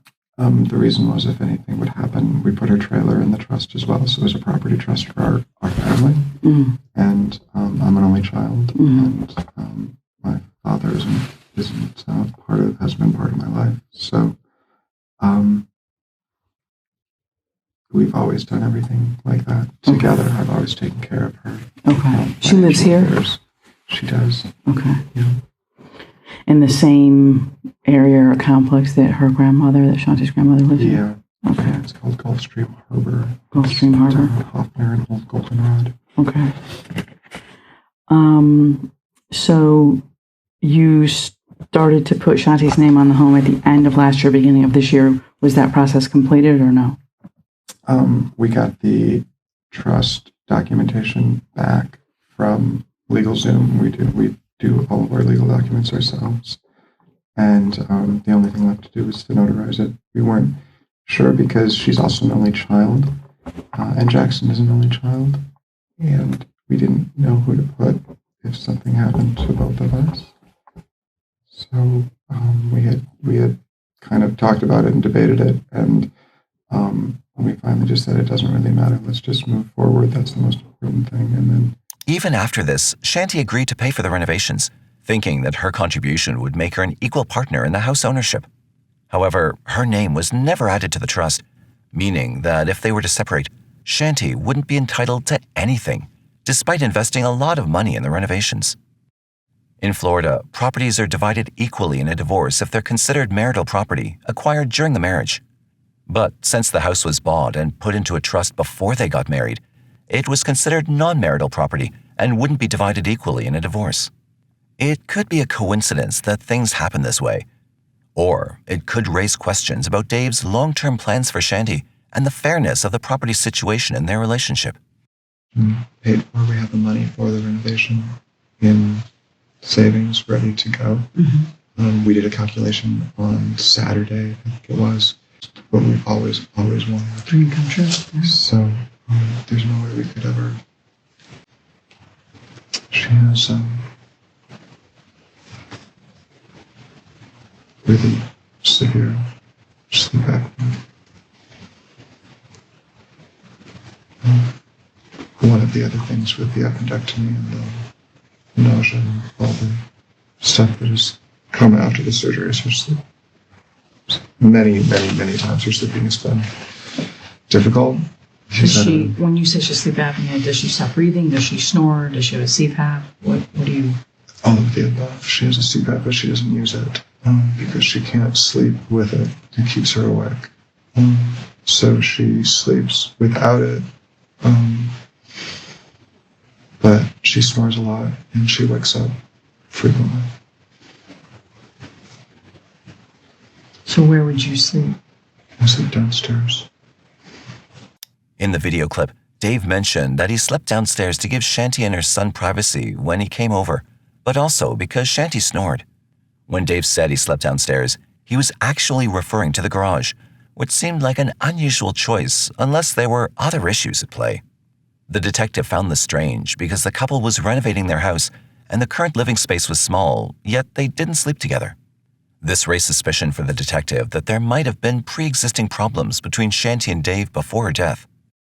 In the next clip, the detective asked Dave about his recollection of the day he found Shanti dead. On the couch? Mm-hmm. Is that what your recollection is? Okay.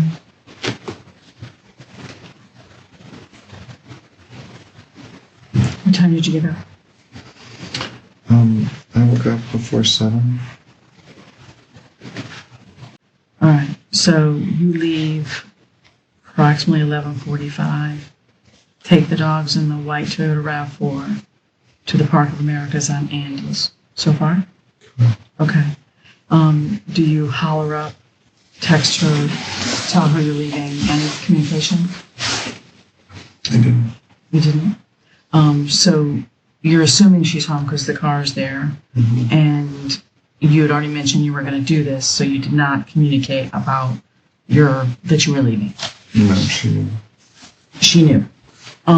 So in your mind, she's there. No? When was the last time you had telephone, text, on a Facebook, any sort of communication via phone with Shanti? The day before, when she told me Jim was coming early to get Jackson. Now, I'm concerned that she wasn't okay when I left. Now you're concerned she wasn't okay when you left? Talking about it's hard because you're asking me if we communicated, and we were pretty efficient in the morning. She tells me, what she's got planned for the day. I tell her what I have planned. We work on it. We do our little morning strategy session, and then it's who's going to pick up Jackson at what time. So we race through our day to some degree to make sure that we get everything done.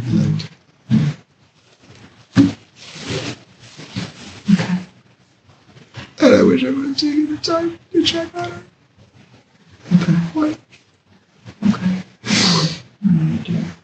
So you think you made it to the park before noon or after? Just shortly after.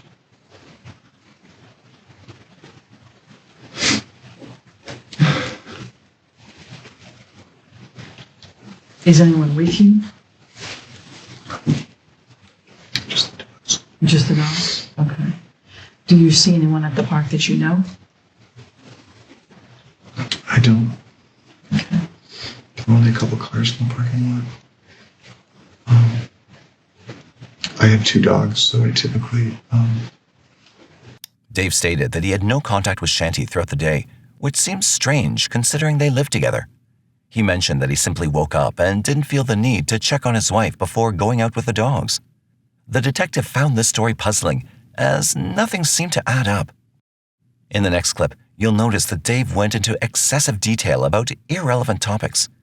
This is a common tactic used by manipulators to overwhelm the listener with so much information that it becomes challenging to distinguish between facts and fiction. Such behavior can raise doubts about the truthfulness of the information provided.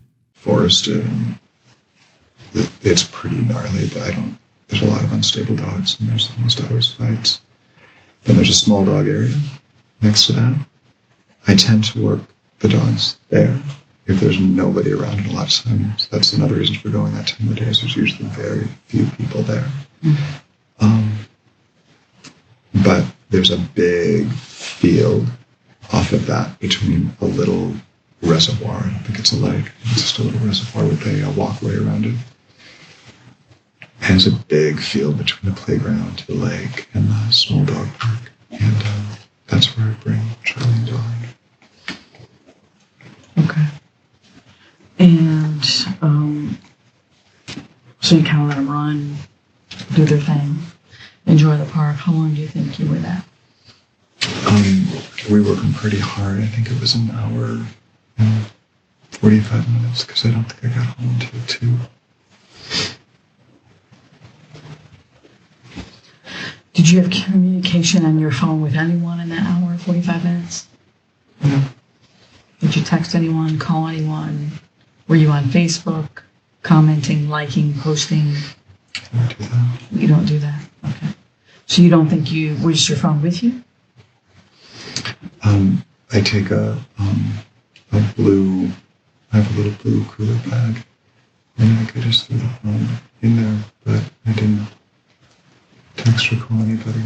I missed that. You said you have a blue cooler bag? When I go, I take all my personal belongings and I put them in there. So I put the water bottle in there. I put the keys in there when I'm out in the park with the dogs. Gotcha. And my phone. And I usually bring a treat for the dogs. Okay. Reward treats for the dog. If a suspect is intentionally trying to show a specific emotion, like grief, it becomes difficult for them to shift their focus while maintaining that emotion. Pretending to feel a certain way takes a lot of mental effort, making it hard to switch attention to other things and keep up the act. For instance, if someone is pretending to be sad, they might struggle to show that emotion while explaining complex details. On the other hand, if a person is genuinely distraught, their emotions will likely remain constant, regardless of how much they need to focus on other things. Genuine emotions don't require conscious effort, making them more stable and reliable indicators of a person's feelings. During the interrogation, the detective asked an open-ended question about Dave coming back to the house. If Dave was innocent, he would probably focus on his wife Shanti, as coming home to find a deceased loved one is highly traumatic. However, instead of discussing Shanti, Dave provided excessive details about irrelevant things like plans and upcoming construction projects. This diversion tactic suggests that he wanted to shift the attention away from Shanti. Notice the time it took for Dave to finally mention Shanti. I feed them.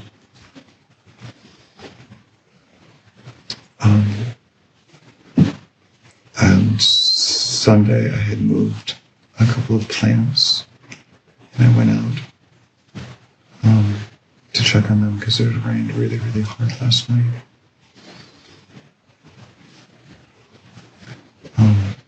The bougainvillea in the driveway was, when it rains heavy like that, it sags down so you can't drive in. So I took the pole brush on the end of a pole and I push it back to get it back up and in there, kind of locked in. We have construction starting in a couple of weeks, so I'm cleaning the courtyard in front of the greenhouse. I cleaned up some of the bougainvillea that I trimmed, put them in a wastebasket.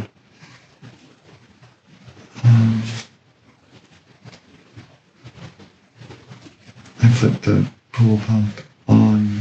I cleaned the pool out again, full of leaves, and scrubbed it.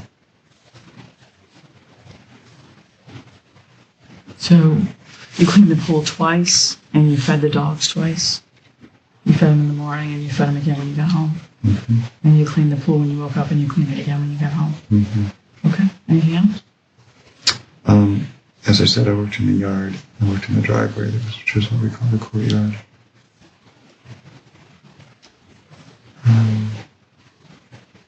Anybody come by? No. Mailman, delivery folks, friends, neighbors. No? No one came over? No. Okay. So you're out in front by that dumpster? Is that the courtyard? Yeah, where we parked back in front of the garage door. That's the courtyard. Where the greenhouse and that area. And when you say you were cleaning the courtyard, what are your call doing? There was a bunch of wood that some 2x4s that had been sitting out there, and some pieces of plywood that I had moved when it started raining. Mm-hmm. And there were a bunch of leaves that had fallen from the trees behind, not from ours, but from the other side of the wall. Basically our neighbor back then. So I had swept that up. I had done some of that on Sunday, and I did probably another 20 or 30 minutes of that around the greenhouse, in front of the vehicles, back by the pallets. We were going to move the greenhouse so we could put a lumber pile in for framing back there, and I was trying to figure out where it was going and everything. Okay. So you think you worked in the yard until how many minutes do you believe that was, or hours? I would say less than an hour, but close, or more than 45 minutes to an hour, somewhere in there. So you're closer to 3-ish? Yeah, it gets after 3. Okay. And then what do you do?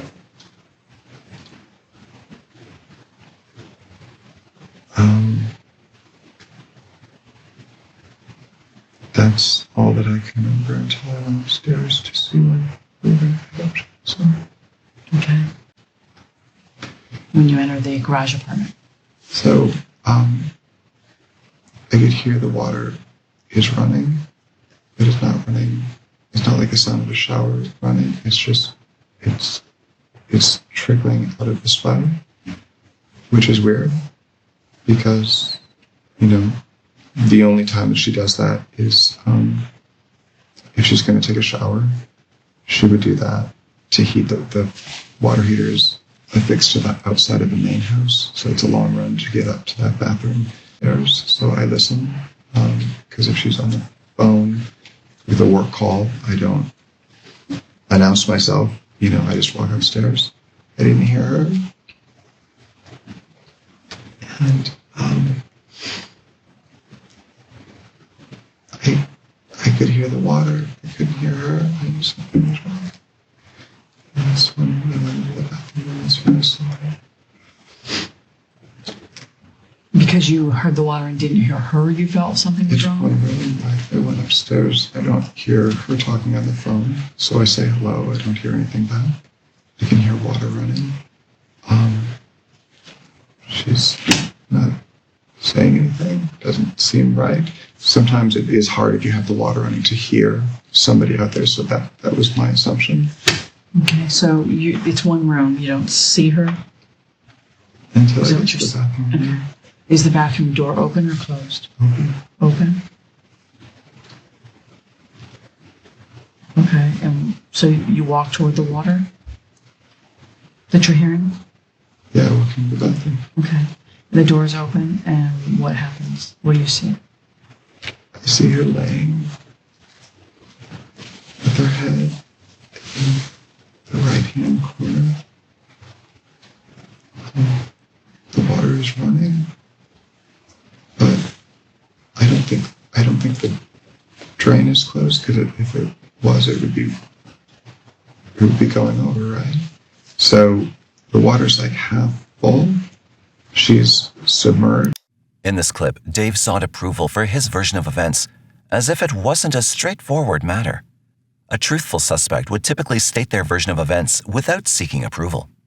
Dave recalled the events as if he was asking a question, which is a sign of possible deception.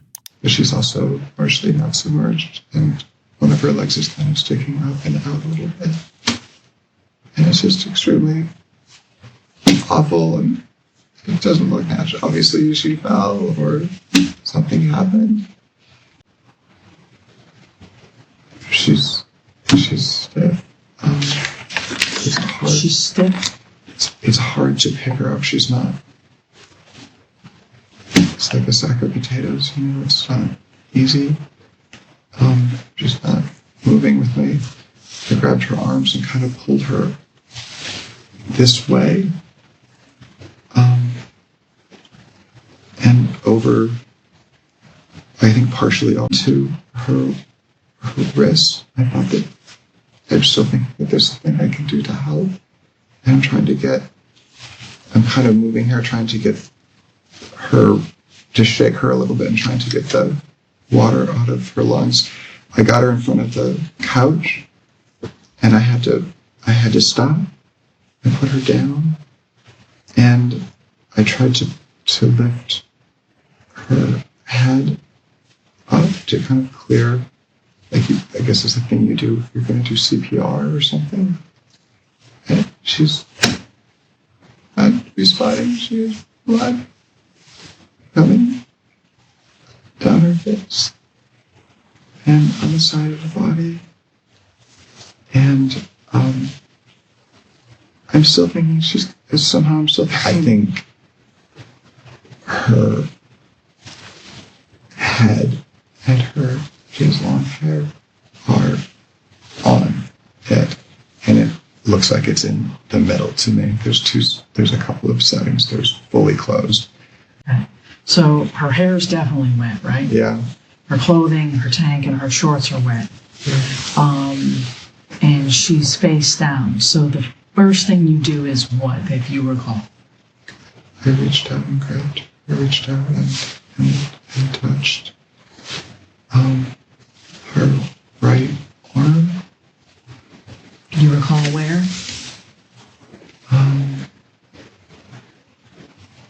How much time do you think elapsed with everything you attempted to do? I've been thinking about that.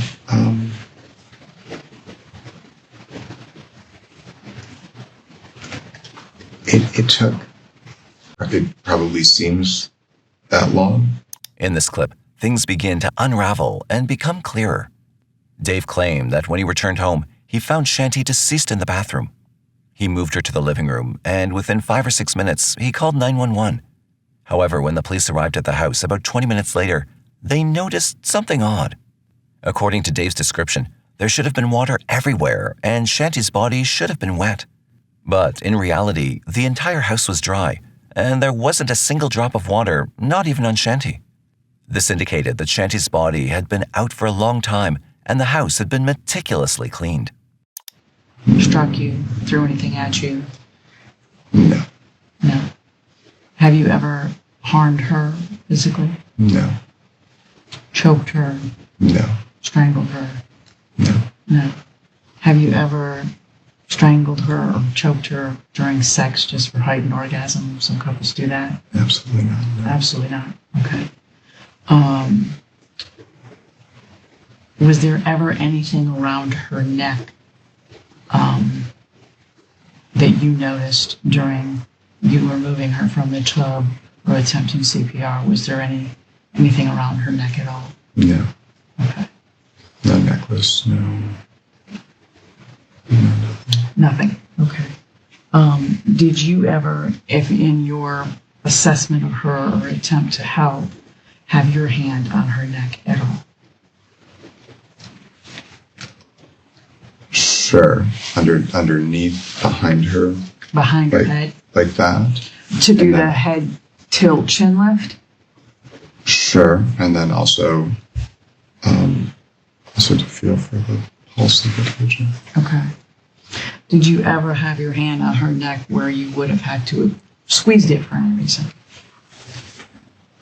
Possibly when we were... In this footage, the detective mentioned strangulation to see how Dave would respond. The detective had access to the autopsy reports, which revealed that Shanti's cause of death was due to blunt force trauma to the head and strangulation. She didn't drown. In fact, she'd been dead for hours before the investigators arrived. They found that one of Shanti's earrings was missing, and there was blood in the room. Additionally, there were no defensive marks on her body, leading the detectives to believe that she'd been preparing for bed the previous night when she was attacked and strangled to death. To make it appear as an accident, her body was left in the bathtub filled with water. What stood out in Dave's body language was his lack of resistance to these questions. On the same day he discovered his wife dead, an innocent suspect would likely not tolerate being subjected to such questioning. They would probably be furious at the audacity of the detective to ask such questions at such a sensitive time. First of all, you're not really sharing the same residence. You're kind of living downstairs. She's living upstairs with her son. But her son's not there. So even when her son's not there, you're still not sleeping together. You're not in the same residence. So during the day, spending a lot of time. And I think whatever happened to her happened before you went to the park. Okay. Do you know how long it takes someone to get stiff? And I think you've left some stuff out that is maybe something got out of hand. Maybe you didn't mean for it to happen. And when you came back and found her, it's pretty evident that she was deceased. Yeah. Cold, stiff. Yeah. Significant swelling. Yeah. And a lot of bloating. Agreed. Okay? So whatever happened between 7 and 9:30 to 9:45 is where I need you to be significantly more honest. Now, if there's an explanation, I want to hear it. I told you everything. Yeah, but you've left out something, David, because this woman has significant injuries. Okay, this is not in any way. Absolutely not. Did you choke her? Absolutely not. Did you strangle her? Without question, no. Did you beat her? No. Did you hit her with anything? Absolutely not. Okay. Do you have injuries I do not. anywhere? Did they photograph you, I assume? They did. Okay. Do you know if they photographed your chest or with or without clothes?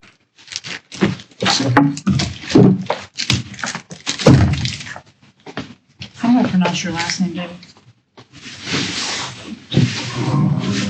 Oh, I'm sorry. It's a Trones. Promise? T-R-O-N.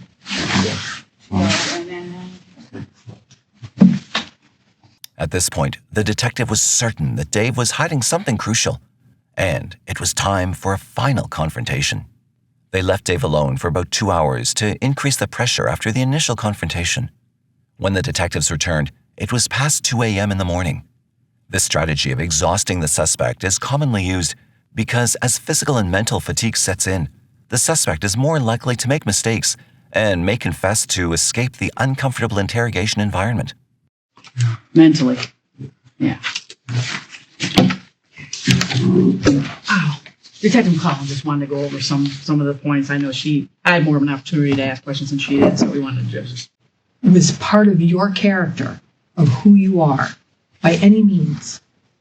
But I know, and you know, that something happened there today that caused this. Because it didn't happen from a slip and fall in the bathtub. It didn't happen that way, and you know that. And here's the thing. I would tell you, I have never, ever... What you pick. But one of the two things happened. She didn't do this to herself, and there was nobody else there. The detective used a common strategy by posing an alternative question to start unraveling the suspect's narrative.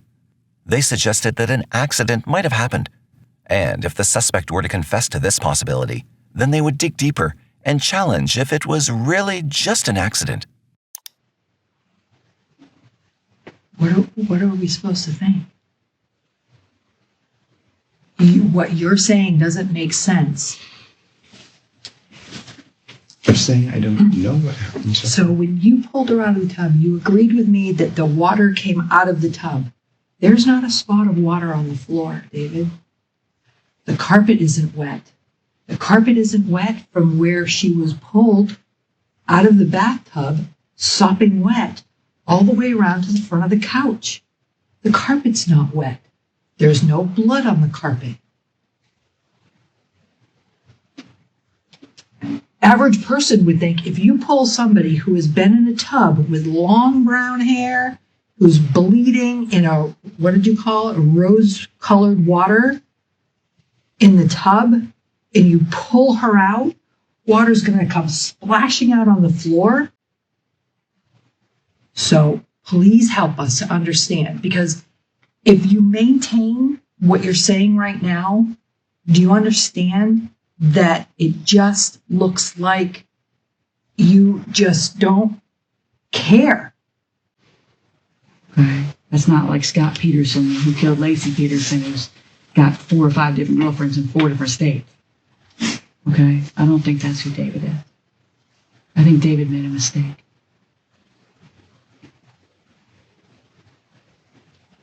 And I don't think David needs to pay as severely as someone like Scott Peterson. I think David needs to tell the truth. David's going to feel better about that, and then we're going to deal with what that truth is. And we're going to be able to figure it out together, okay? Okay? That's not like Scott Peterson, who killed Lacey Peterson, who's got 4 or 5 different girlfriends in 4 different states. Okay? I don't think that's who David is. I think David made a mistake. Who didn't really care for this woman, who didn't love her, who married her because maybe she had potential to make really good money, or had some money, or maybe for the life insurance. Who knows? I mean, that's what people are going to think, unless we're able to say the truth.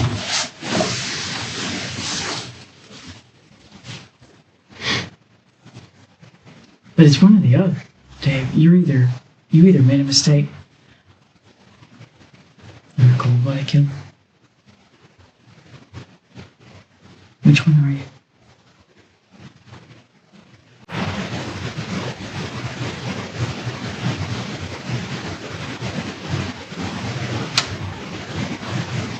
Dave, was it a mistake? You don't know that?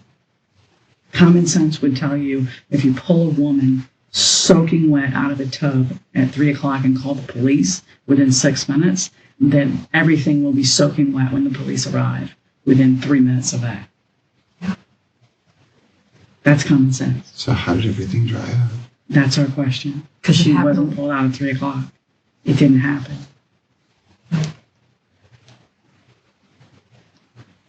There's a science behind evaporation, and that science is not matching. It's not magic. 3 o'clock. I can take a shower at 6:30 in the morning, and at 10 o'clock at night, my towel's still wet. The shower even stays wet. That's the sliver of truth. There's blood in the water. There's another sliver of truth. Mm-hmm.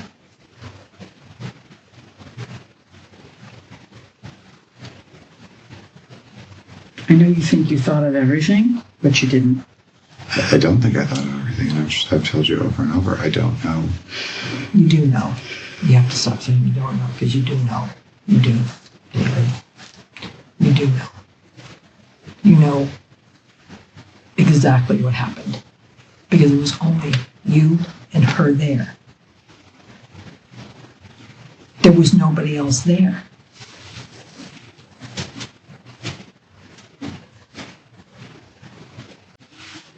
Because I'm telling you right now, nobody is going to believe that. Nobody.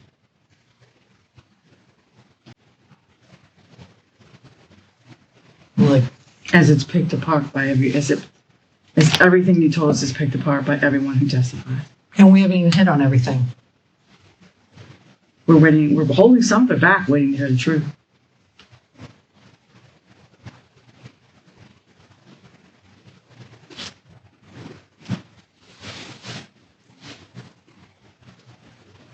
People can be sympathetic when they hear people be honest and remorseful.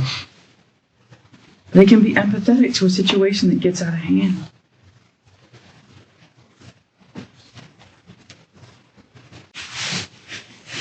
I can't tell you what's going to happen to you. I don't know, because you're not telling the truth. I can tell you that she's a lead detective in this. And if you maintain this BS, she has one choice to go with. The narrative I choose to write, based on the facts that we know. Right. Whether it's true or not. But it's what we have. You don't want me to surmise what happened, do you? Just based on evidence, testimony? You want me to tell your truth, or do you want to tell your truth? Because if I tell you truth, it's probably going to be first degree, premeditated, and I'll make you probably look like an animal. I don't think that's fair, but you're not leaving me a lot of choice. Okay? And then what happens? You face the music. Which is? You face the music. You face a jury of your peers.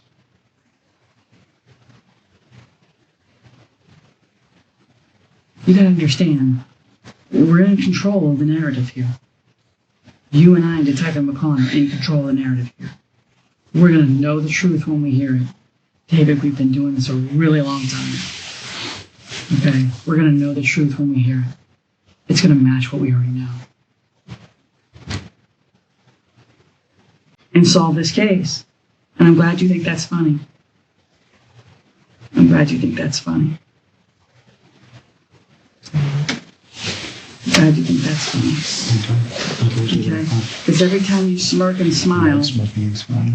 okay, that's going to be seen as well.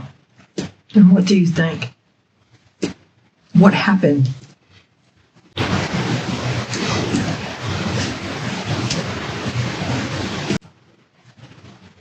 What happened between you and her? The detectives tried to get a confession from Dave, but their efforts didn't work. They kept asking questions repeatedly, but Dave continued to insist that he was innocent.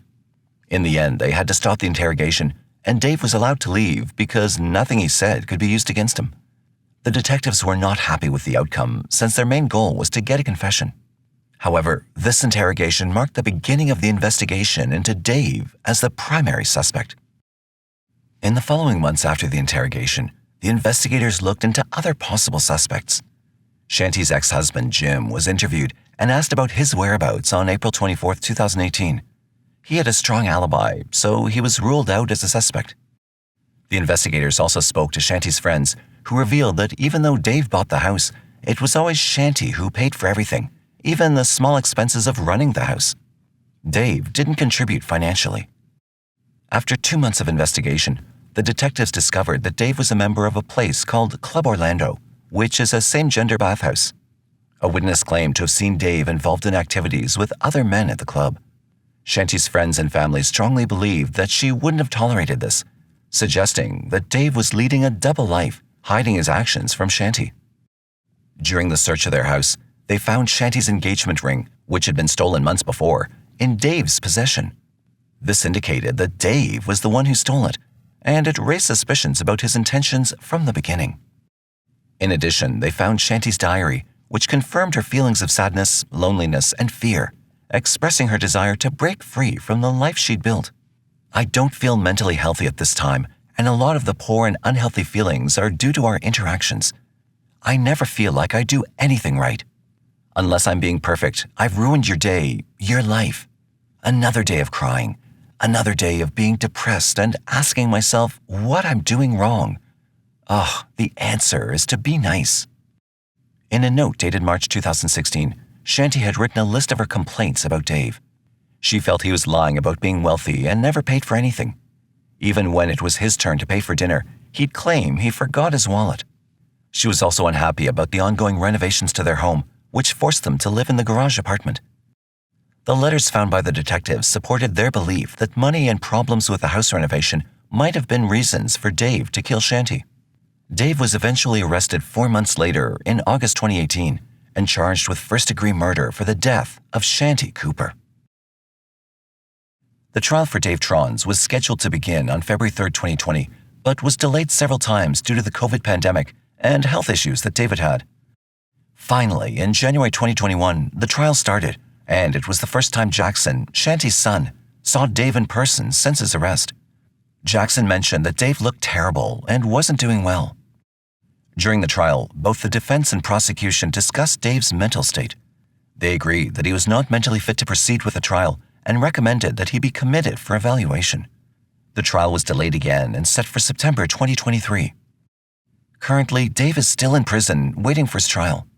Despite the delays, it's widely believed that Dave is responsible for Shanti Cooper's death, and he can't escape the consequences. The interrogation of Dave Trones revealed a web of lies, deceit, and hidden secrets. As detectives skillfully peeled back the layers of Dave's narration, inconsistencies, and emotional switches, it painted a haunting picture of a potential murderer. It shows how important it is to conduct thorough and insightful interrogations in cases like this. What are your thoughts on this case? Was Dave Trones really responsible in Shanti Cooper's murder?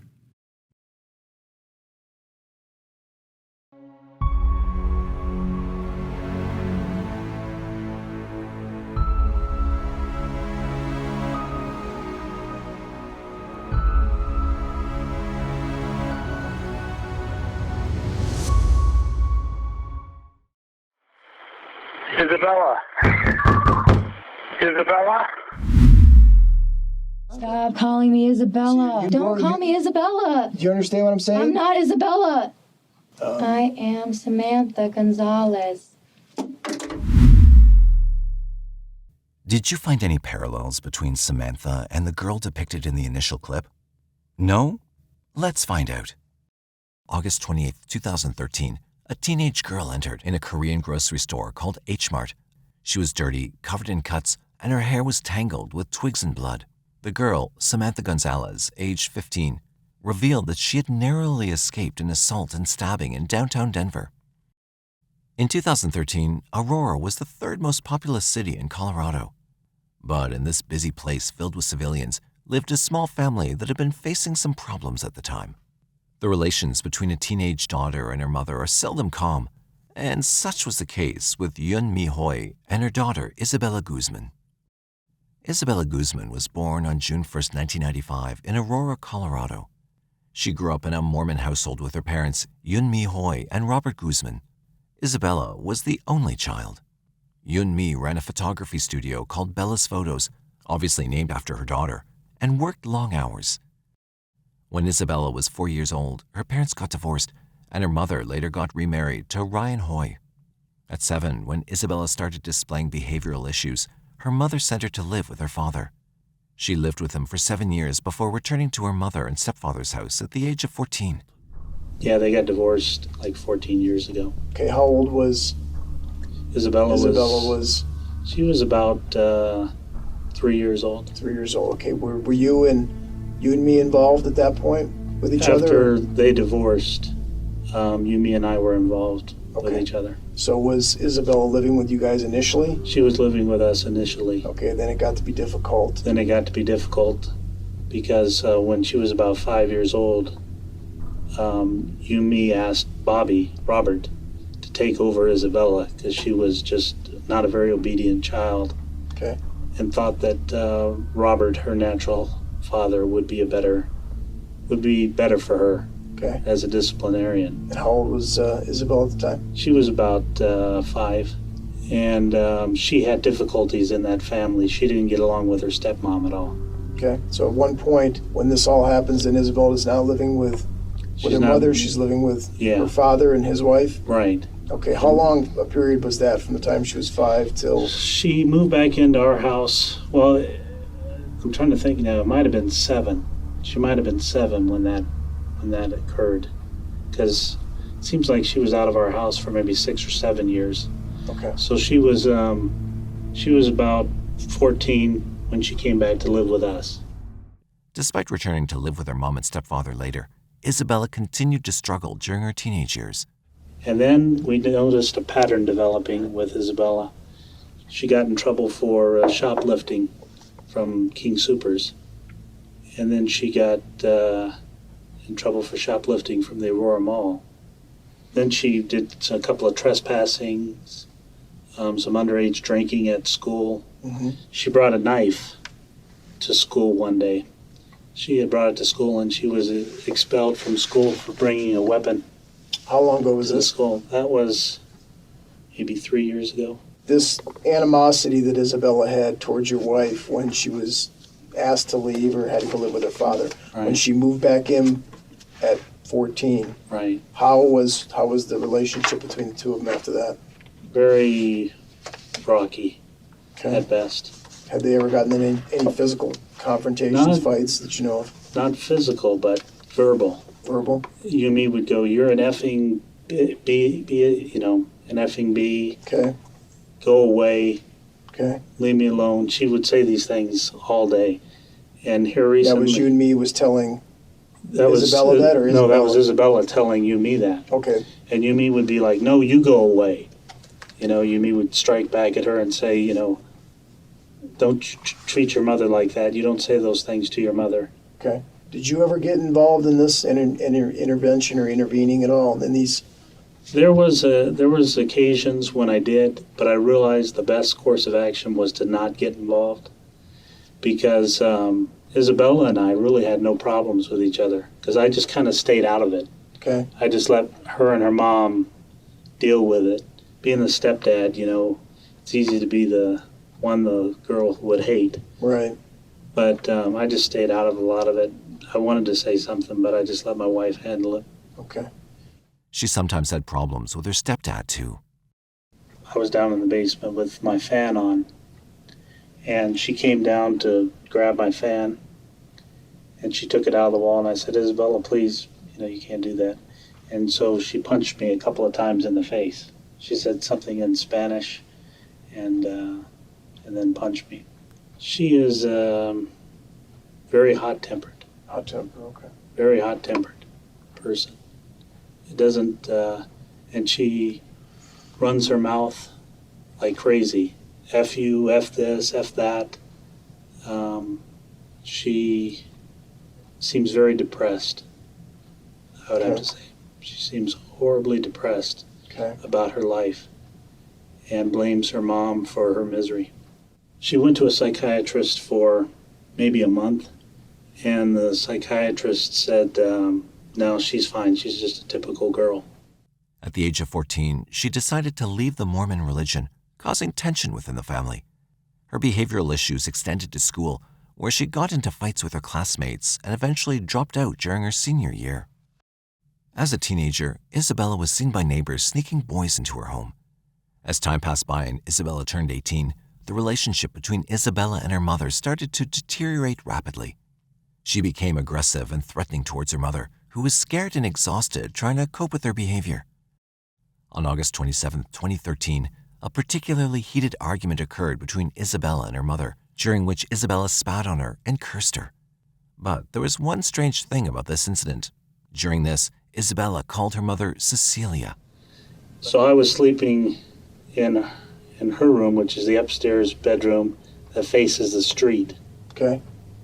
And that's where I slept last night. Okay. She was afraid. She'd come down to the basement. I don't want to go too fast.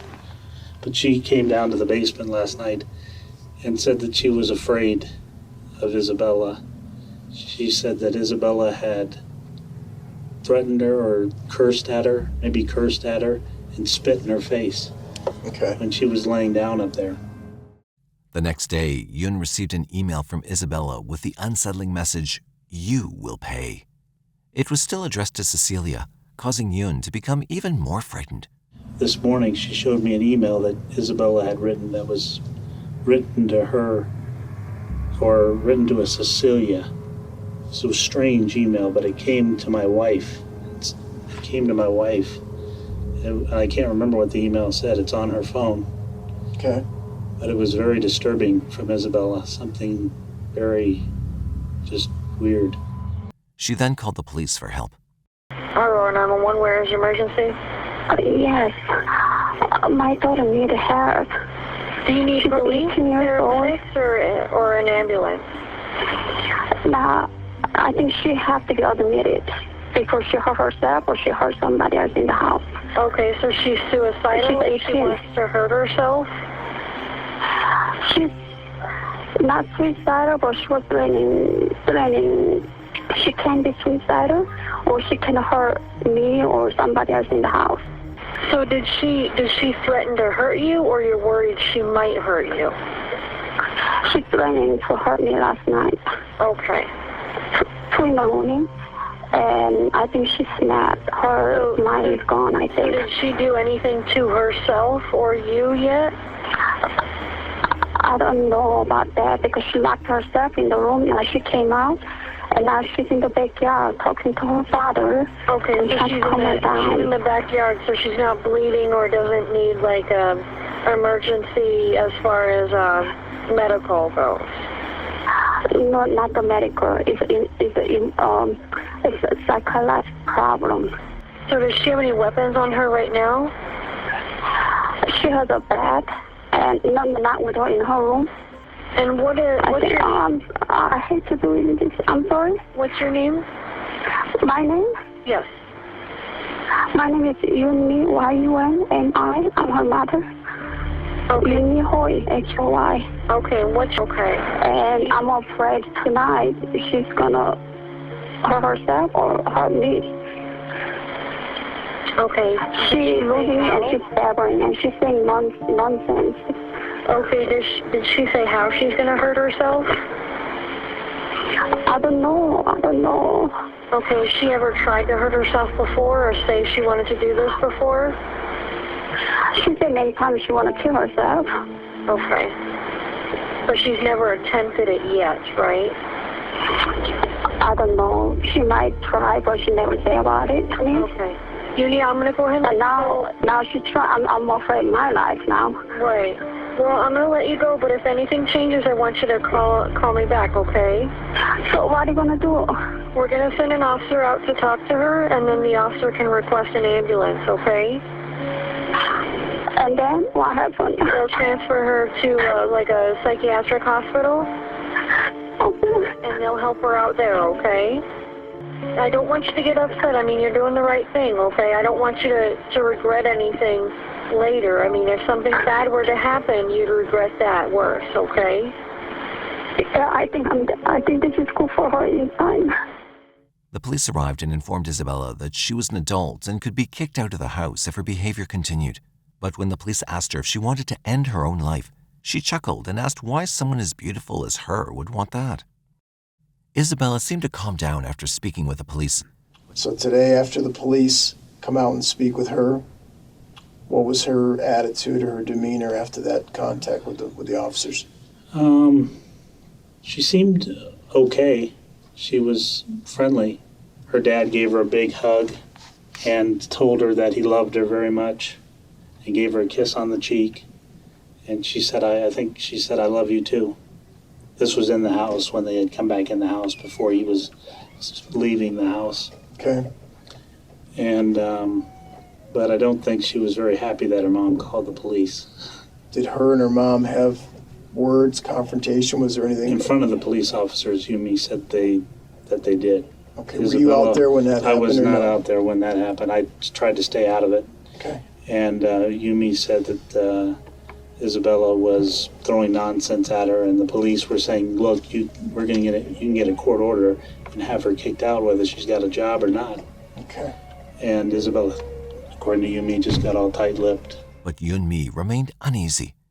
She reached out to Isabella's biological father, Robert, and asked him to talk to Isabella.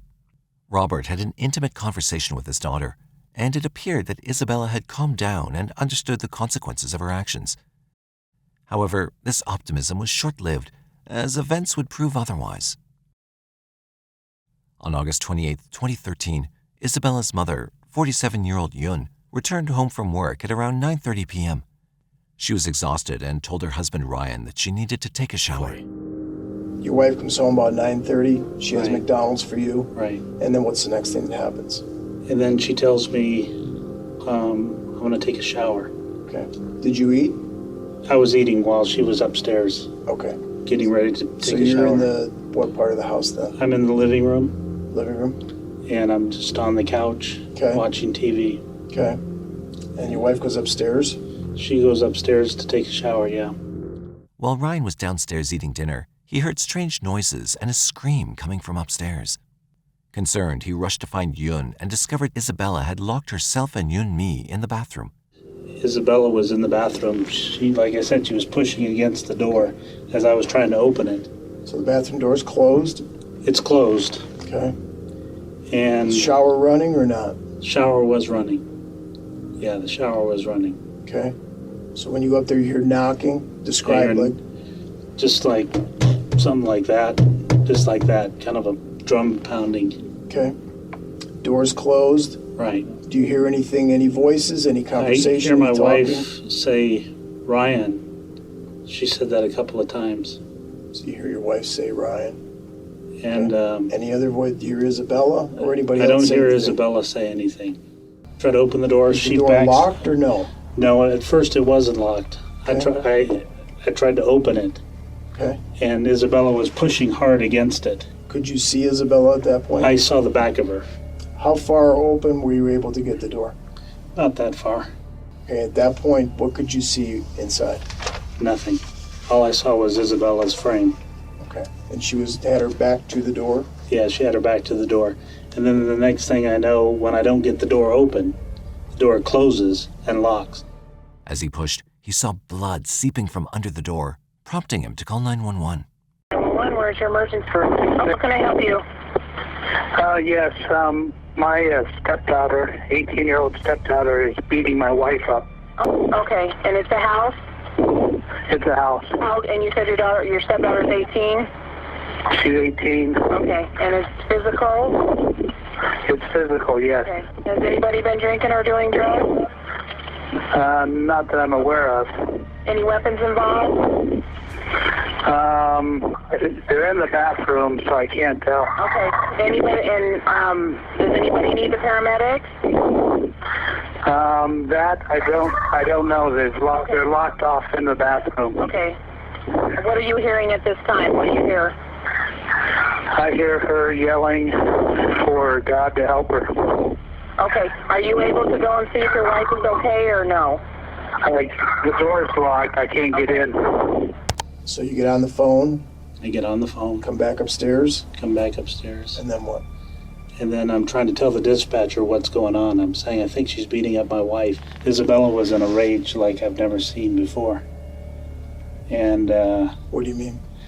Well, I could just hear her just pummeling my wife. I thought she was just hitting her with her fists. Okay, so that thumping sound you were hearing? Sound I thought was Yumi maybe hitting against the wall, and Isabella just pounding her with her fists. And that's when I said I noticed some blood was coming out of the door. Yeah, I'm up there right now. She's calling out to me. Okay, where's your stepdaughter at? Oh my goodness, there's blood coming through the door. Okay, we're gonna get the paramedics started, okay? And then I didn't hear my wife say another word. It was totally quiet inside there. Just tell me if you're able to get the door open, okay? Okay. And you did say your front door was unlocked, correct? Yumi? No, I'm not able to get anything open. Are you able to call out to your stepdaughter, see if she'll answer you? Isabella?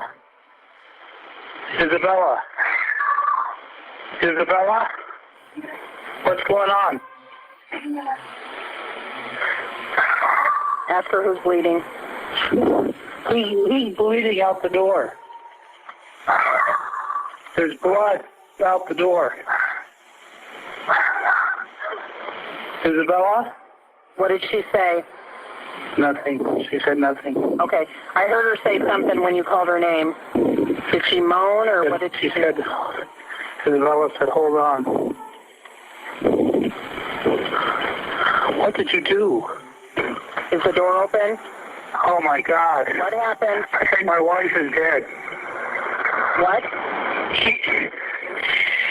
Oh my God, I got the door open. Sir, what happened? And I immediately saw my wife on the floor. Okay. All bloody everywhere. Okay. And I went for my wife to see if there was some way of bringing her back to life, resuscitating her. To me, she looked like she was dead. Check to see if your wife is breathing. Oh my God, there's so much blood. Is she breathing? Me? If she's not breathing, she's dead. We need to start. She's not breathing. She got a throat spot. Where was your wife lying in the bathroom? Her head was toward the bathtub. Okay. And she was kind of all sprawled out. Was she lying on her back? She was lying on her back. On her back? She wasn't wearing any clothing. Why she had a chain. She had a chain on, and there was blood around her neck. Are you still on the phone with the dispatcher I'm on the phone at that with point? the dispatcher. Okay. And the dispatcher's... She's telling me what to do, lift her head up.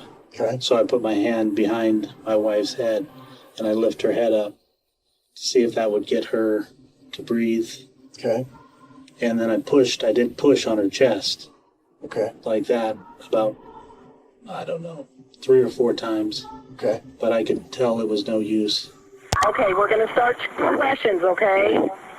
I don't think I can. Okay, I need you to try, okay? I need you to start trying compressions, okay? Oh, God. Okay, listen to me, okay? The officers and the paramedics are almost there, okay? Yeah, I did try. Okay, push down firmly. I need you to... dead. Okay. Isabella had already left when the authorities arrived. They found Yun-Mi's lifeless body in a pool of blood with multiple stab wounds and her throat slashed.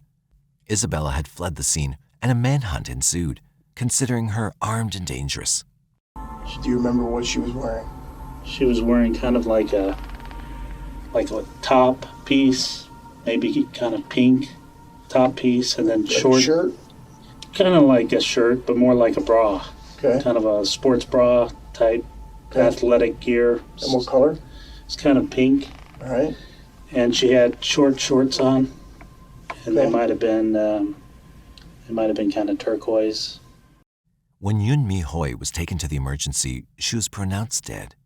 Isabella had repeatedly thrust a knife into her mother's body, 151 times, all across her body.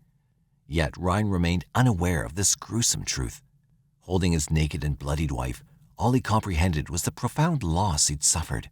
And now Isabella had vanished without a trace, leaving just a bloodied palm print on the bathroom door. Isabella and her mother were no strangers to disagreements, but Yun-Mi fought hard to connect with her daughter. Among Isabella's belongings, detectives discovered a note in her room. It was addressed to her dear daughter Isabella, conveying love despite their differences. The message read, "Even though we have some differences, I want you to know I love you and will always love you. Mom." But Yun-Mi did not know that this was the last time she'd convey her love to her beloved daughter. This suspect, Isabella Guzman, 18 years old. This is the woman police are looking for. They were searching for her everywhere last night. They even used the help of the Denver police chopper last night. They did a reverse 911 to homes within a 1.5 mile radius, searching for this woman. Here's what we know so far. Isabella became the prime suspect sought by the town. Images of the young woman, her attractiveness evident, were splashed across the news, leaving her friends in utter disbelief. The Aurora City Police initiated a search for Isabella. Meanwhile, they began interviewing her friends and family members. And when the police squads were searching for Isabella, a girl covered with blood, Samantha Gonzalez, had fled away after a stranger asked to help her. Around 24 hours after the murder of Yun-Mi Hoi, Samantha was spotted by another stranger in a parking garage. Her legs dangled outside the Jeep she was sleeping in. Actually, you were sleeping in a Jeep. A Jeep? Yeah, the basement of the parking garage. Do you remember that? I was not sleeping in a Jeep. Why do you lie about just where you were sleeping? Somebody saw you. How do you think we found you? Somebody saw you and called us. The stranger thought it was a dead body and immediately called the police. The officers came and learned that her name was Samantha Gonzalez, and she'd claimed to be from Cincinnati. She still had a plastic bag in her hand labeled Korean H-Mart, and she had a knife with her. So the knife that we found is not going to have your fingerprints and your DNA on it? No, it will not. It was evident that she was Isabella. But according to her, she'd fled her home due to a terrifying incident involving her mother and a pair of scissors. Samantha had managed to get a bus ticket and escape, ending up far away from familiar surroundings. She'd also mentioned waiting for her boyfriend, also revealing that she was just 15 years old. The police took her to the hospital because she had bruises all over her body. All that time, she kept screaming that she did not kill that lady. Isabella did. When Ryan was called to the hospital, he tried to hug Isabella or Samantha, and she pushed him away, saying that she didn't know him. But nevertheless, the police knew the truth, and she was arrested the same day and taken for interrogation. I am Samantha Gonzalez. You have got the your wrong actions person. today are going to have a very, very big impact on the rest of your life. You guys keep interrogating me. Do you understand what I'm saying? What the hell is going on? Can you please just... Do you understand what I'm saying, Isabella? Do you understand what I'm saying? Don't call me Isabella. Do you understand what I'm saying? I'm not Isabella. Your decisions today are going to have a big impact on the rest of your life. You're 18 years old. You got a long ways to go. Fingerprint me. No, you're not in charge. You're arresting me because I look like somebody. That's wrong. It is you. It's not me. It was as if Isabella was interrogating the detectives. She wasn't ready to accept that she was Isabella. Instead, she said she was 15 and her name was Samantha. The detectives, too, rather than calmly taking her case, were parenting her. You're acting like you're running this investigation. What do you mean? You're demanding to be fingerprinted. You're demanding to be weighed. Don't I have a right? You're telling us that you're not this person, that we've made a big mistake, we've arrested the Don't wrong I have person. a right to prove that I am innocent? Yes, right? So please come. Do you understand the bring law? somebody please to fingerprint me. Do you understand the law? Kind of. I've never been arrested or anything before. Where'd you go to high school? This place called Montgomery High School, Ohio. Montgomery? Yeah. I got kicked out though. You didn't go there. You went to Overland. You're Overland High School Overland graduate. High School. No, I didn't. You're in the yearbook. She went to Overland High School. I did not. No. She is you. No, she is not. Okay, well, she is, but is this just your way of dealing with this? You pretend you're somebody you're not? I mean, is that your mechanism for... This is just really frustrating. I'm not even really scared or anything at all because I know that I'm not this person. So you're not scared at all? Because I'm not her. Are you on any drugs? No. Any prescription medication? No. You ever been to a doctor for anything? I've been sick before, like every other normal person. Yeah. What kind of things have you had? What kind of sicknesses? Regular colds, nothing serious. You been to a psychiatrist? No. You ever been diagnosed with any mental problems? No. Isabella's nonchalant responses to the investigators and her staunch stance against being recognized as the killer of her mom was getting on the nerves of the detectives now. In total, Isabella had pummeled a knife into her mother's body, all over her body, 151 times. But Ryan didn't know this as he clutched his naked, bloody wife. All he knew was that he had lost her. The frustration of the detectives was fairly evident. They were now reclining towards personal attacks. But things were about to take a turn as the detectives tried to play into Isabella's made-up story. I really have no idea. I would never kill my own mother. She may be a horrible person, but I don't have the potential in me to kill anyone. Why is your mother a horrible person? She hates me because I'm her illegitimate child. So she hates you? Yeah, I kind of ruined her marriage, basically, and they blame me for it. So you got anger issues? I don't have anger issues. I just left. You hate your mom. That's I kind don't of an hate anger her. issue. She's scary. Just scary. So I ran away. Did your mom beat you? She doesn't beat. She hurts with weapons like scissors. Keep going. Keep going. What's that?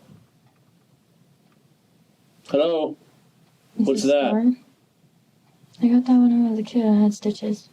No, that's not. That's from stitches. It is from stitches. How did you get that? Lines. Police dog, wasn't it? Police dog. Isabella got bit by a police dog, has a scar on her right arm. This is really freaky. Yeah, that is really freaky. Isabella's and Samantha's story were quite similar. The difference was just that Isabella stabbed her mother and killed her. And the detectives knew that. Why don't you just bring the DNA test? Let's bring Robert down here. Who's Robert? You know who Robert is. No, I don't. Robert could stand right there in that doorway and identify you. You're his own flesh and blood. The detectives knew that Isabella was very close to her father and her mother's first husband, Robert Guzman. How about if we have Ryan come down? Who's that? Your stepdad. Have him That's come her in. stepdad. And we could have Ryan come in. I mean, he's the one that last saw you before you took off running from the police last night. This is all her life, and you keep saying it's mine. He's the one that identified you. What do you think about that? We'll have him come down. Maybe you can apologize. I'm not going to apologize to a stranger. What do you mean? I didn't kill Come in and anybody. lie about. He would come in and stand at the doorway and lie about committing somebody who committed him. Well, obviously somebody died, or this wouldn't be happening. But I didn't kill anybody. Why would he lie about it? I don't even know what you're trying to. I don't even understand what you're trying to say right now. The detectives also threatened her with the possibility of calling Ryan Hoy, Isabella's stepdad, but Isabella flatly denied knowing him. Isabella was constantly nagging about having a DNA test done on her to prove that she was not the killer. She thought that the DNA results came right away, but in actuality, it took months to come up with those results. Please bring the DNA test now so I can leave. You're not leaving, just so you understand that. The DNA will not match.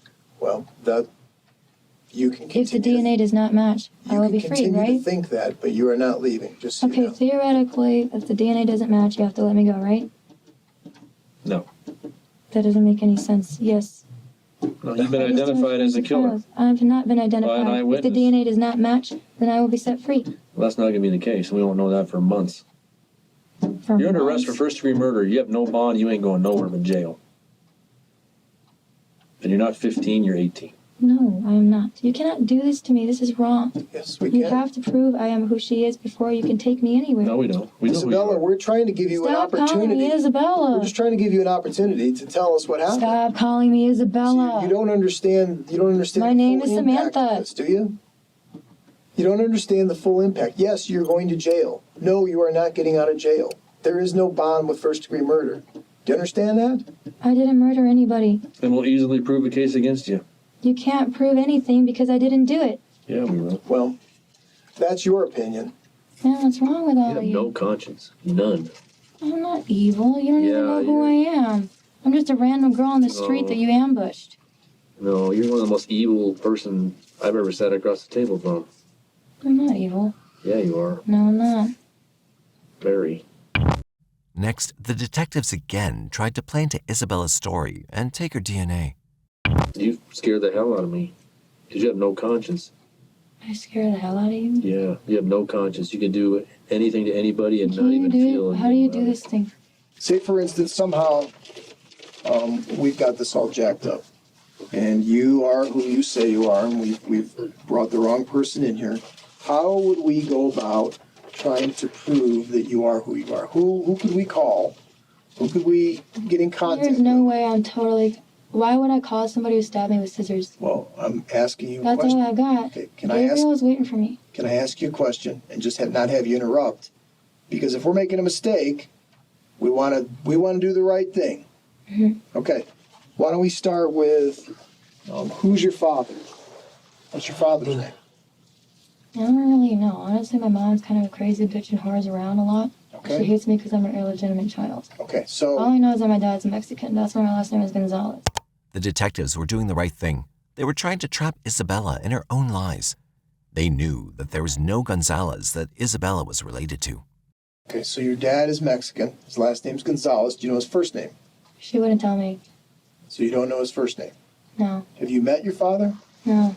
So you never met your father? I ran away. Gabriel was all I got. Okay, slow down. I want to get to the bottom of this. So, Gonzalez is all you know? You don't know first name? She calls me Gonzalez to prove to from? me that I'm not good enough to be her daughter or something. Where's your father from? I just know he's Mexican. But where's he From from? Mexico. He's from Mexico? So he's from Mexico, the country Mexico? Oh, I guess, obviously. Isabella had told the officers that her mother's name was Sabrina Hicks and not Yun Mi Hoy. Now, the detectives were digging into that. What's Sabrina's birthday? I don't know. You don't know your mom's birthday? I think that in this world, there's got to be two kinds of different moms, right? I heard about that horrible woman, Casey Anthony. Okay. There's two different kinds of mothers. Hold up. Okay, I don't have time There's for all a this. mother who Do you know your mother's birthday or don't you? I don't. Do not know. She doesn't love me. I don't really know anything Do about not her. know her birthday. That's No. a question. Don't. Okay. No. So your father is Gonzalez. You don't know his first name. Your mother is Sabrina Hicks, but you don't know her birthday, and you claim they both live at this 2657 South Jamaica Circle, Cincinnati, Ohio. You don't know the zip code. This address that the detective just mentioned was also told to the officers by Isabella. But she doesn't know that this address doesn't exist. How about a phone number? They disconnected the house phone like a while ago because they're fucking cheap. Cell phones? I don't have their cell phone numbers. We don't talk to each other. That's why I ran away. It's like... Okay, where does there's Sabrina... Not really my family. Where does Sabrina Hicks work? Maybe we can go to her work. She works at a grocery market. Do you know the name? We don't talk to each other. We're like strangers. She just hates me. She looks at me like with disgust. Like, oh, you illegitimate child. Right, you poor illegitimate child, you. The detectives had asked her if her picture was taken in the high school yearbook, and she'd said that she wasn't present that day. Next, the detectives asked her about her middle school, and this is where she slips. Okay, so the high school yearbook's not going to work for this year. Did you get your picture taken when you were in 8th grade, the year before? Pine Lane Middle School. I'm sorry? The name is Pine Lane Middle School. Pine Lane. Okay. Funny, I've heard of that one. There's a Pine Lane here in Colorado. Did you know that? Okay, there are lots of names. No, it's Pine Lane Middle School. What do you think of that? Pine Lane Middle School. Same one you claim you go to. I don't go there anymore. In Cincinnati, Ohio. There's one right here in Colorado. Man, so what? Aren't there like a million? People are not creative with names. Is your picture in their yearbook? Yeah, probably somewhere. If you could find it. I don't know if you guys have that kind of technology. Oh, we can find it. If it exists, we can find it. The Cincinnati police say all three of the addresses you gave us, none of them don't exist. Maybe they don't know every single address in all of It's Cincinnati, the Ohio. freaking It's a big police city. department. If they don't know, who knows? Now, what do you want me Call to do? 911. Where would I'm they not go? Isabella. We just want you to tell the Do you truth. understand how complicated you've made this? I am not Isabella. I know you guys know that. Okay. If you're not Samantha, then who are you? I am Samantha. I'm not Isabella. That's all that matters. I'm not a murderer. Yay, I can leave. The problem is each lie you tell, it's not a lie. You got to tell another lie, and then you forget the lies you've already told, and pretty soon it becomes so confusing and so overwhelming that you don't know what you said. This address you gave is bogus. The Cincinnati police say it's not a good address. It's a good Well, I don't know what to tell you. How do you explain that? The detectives were now frustrated with their outright lies. We have been so patient with you, giving you every opportunity. Oh my God! Please do. Oh, are you getting upset? Are you getting upset? You would, if this happened to you. You make me upset. I haven't done anything to you. You've lied continually over and over and over today. You've wasted our time. You're wasting my time. I didn't. No. Your time means nothing from this point forward. Your time is counted in minutes, hours, and days that you're going to be spent or will be spent behind bars, looking out into a prison cell. You committed a heinous. Okay, you're going to go to prison for that. No. You're not getting out of jail anytime soon. No. Okay? And the fact that you can sit there with that stupid goddamn look on your face makes me sick. It makes me physically sick to look at you. Do the DNA test that will prove me right. Don't tell me how to do my job. Why are you Don't tell me how to do my job. I haven't done anything to you. You've come in here tried to fucking act like you're so goddamn smart. What do you mean? You're putting your life in your hands today, my friend. With all the commotion happening, the detectives were left with only one way out, calling her father. But Isabella knew what to do. Who's that? That's my baby. Okay. Sir, do you recognize this? Who are you? Hey, Rob, why don't you come on back out here for a second? Do you recognize her? Yeah, she's my daughter. What's her name? Isabella. Isabella. What's her last name? Guzman. Isabella Guzman. Okay. This photograph here. Is that photograph? Is that your daughter there? Yeah. Okay. And this is your daughter here? Yeah. Okay. All right. Well, let's go ahead and we'll sleep back here and then we'll see about coming back later. Okay. Falling back there. Thanks. Is he insane? Does she have like a crazy family? Like a completely crazy family? Is that why she's psychotic and killed her mom? My name is Samantha. Who is that man? No matter the tricks, Isabella was not going to let her guard down. Was this planned, or was she really delusional? It was now time for Isabella to play her own tricks. Yeah, you seem like a nice person who made a genuine mistake. I'm not mad at you. Please just do the DNA test. Listen to me. You have no business judging me. Okay? What do you mean? Do not judge me. Do not tell me I'm a nice person. He is not my dad. Do not tell me anything like that that makes me mad. Okay? Isabella's trick, or desperate attempt rather, to show sympathy towards the detectives was failing miserably, and the detectives knew that. Next, they moved to Isabella's next lie. I told you the truth about who I am because I have to. You are the police. I'm not required to tell the truth about my life to anyone else. Okay? Let me ask you a question. What? When you went into H Mart today, were you covered in blood? No. Oh, yes, you were. No, I wasn't. You're on the video. You went into H Mart and you told them that somebody tried to sexually assault you. Because I have bleeding hands. And they asked what happened to you. Mm-hmm. I have blood all over my hands, yeah, kind of. I never really got the chance to clean it. I left in such a hurry.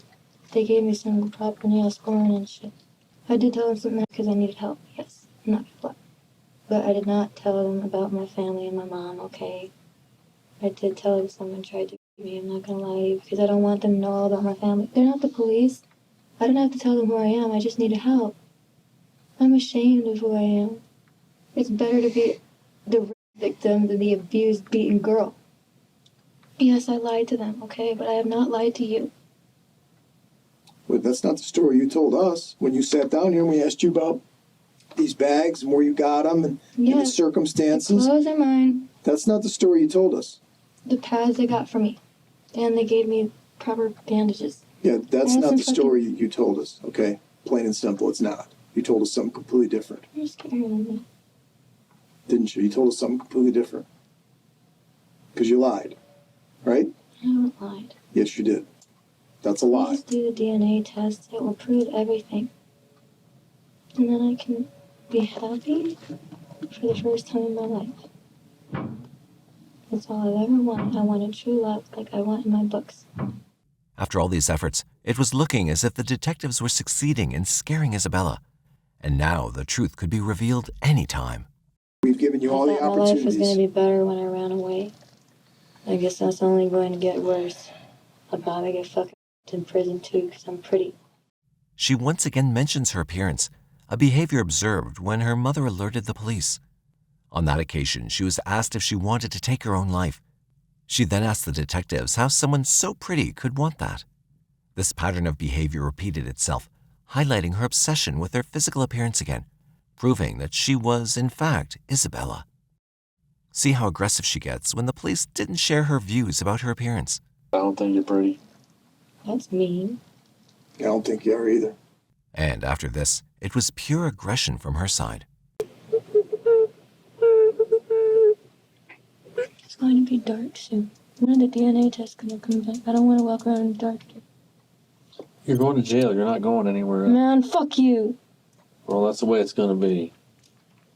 We're going to have the jail nurse come over, have a look at the wounds, and then we'll be able to talk from there. She's probably have to go to the hospital. She's probably in that one. Yeah, we're just trying to make You're not going save to a fucking step. jail. Yeah, so, I'm sorry? I'm not going to fucking jail unless you fucking Photoshop my fucking eyes. Okay. Just come You see her fucking face. She has fucking brown eyes. Okay. I fucking hate you fucking people. All you people fucking suck. And that bitch is probably fucking crazy as shit and she's gonna go kill somebody else. At least we can take some happiness in that. Why do you think I was being happy? I'm gonna die, at least you're fucking going down with me. Alrighty. Can you stand up for me? We're gonna go over to the hospital and get your hands stitched up, okay? Yeah, that's for the jail. Why? Cause we're gonna get your hands stitched up, both of them. Put your hands behind your back. Why? Why are... Ow, that's where I stabbed. Okay, hang on. Just relax. What's taking the fucking DNA test so long? Because it hasn't been 6 to 8 months yet, like I told you. I hate you. I know. I My suck. name is Samantha. It was a lot of swearing from her side, but in the end, the detectives were unable to get a confession from her, and it was now time for her court hearing. On September 5, 2013, Isabella made her first court appearance. As she entered the courtroom, she shot glares at the news cameras and made peculiar hand gestures around her eyes. A smirk played on her lips as she scrunched up her nose. In a Colorado court, after numerous psychological evaluations, a doctor testified that Isabella suffered from schizophrenia and had been battling paranoid delusions for years. In her mind, Yun Mi wasn't her mother, but someone named Cecilia, and she believed that she had to kill her to save the world. Isabella was deemed not guilty by reason of insanity and was placed in Pueblo State Mental Hospital. Regardless of the outcome, the tragic death of a mother at the hands of the very individual she brought into existence is incredibly heart-wrenching. In 2020, videos of Isabella's arraignment resurfaced and went viral on TikTok. She gained a following with some people sympathizing with her. People went crazy over this. A viral trend exploded on TikTok, with youngsters worldwide mimicking Isabella's eerie gestures while playing the song Sweet But Psycho by Ava Max in the background. The trend was bizarre, to say the least.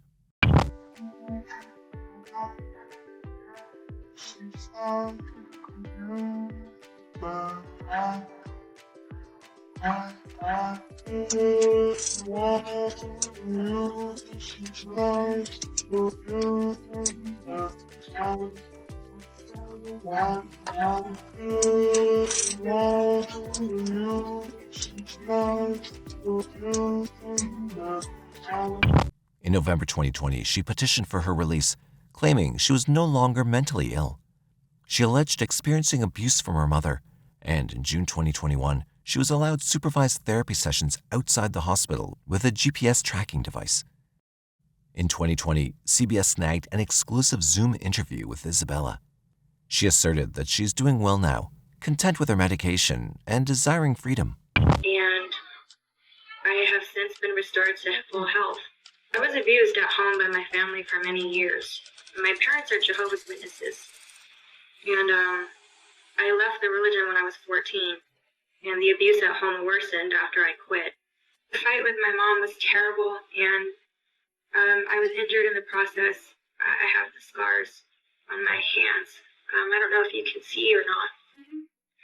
I'm not mentally ill anymore. I'm not a danger to myself or others. If I could change it, or if I could take it back, I would. Her words to CBS were, "I wasn't myself back then. I endured years of abuse from my family at home." She claimed her mental health had improved, and she posed no threat to herself or others. According to CBS, Isabella also disclosed in 2015 that she was physically assaulted by a hospital employee in the closet. Though reported to the police, the incident only reached the district attorney in 2021. For some reason, too much time had passed, and the outcome remains unknown to the public.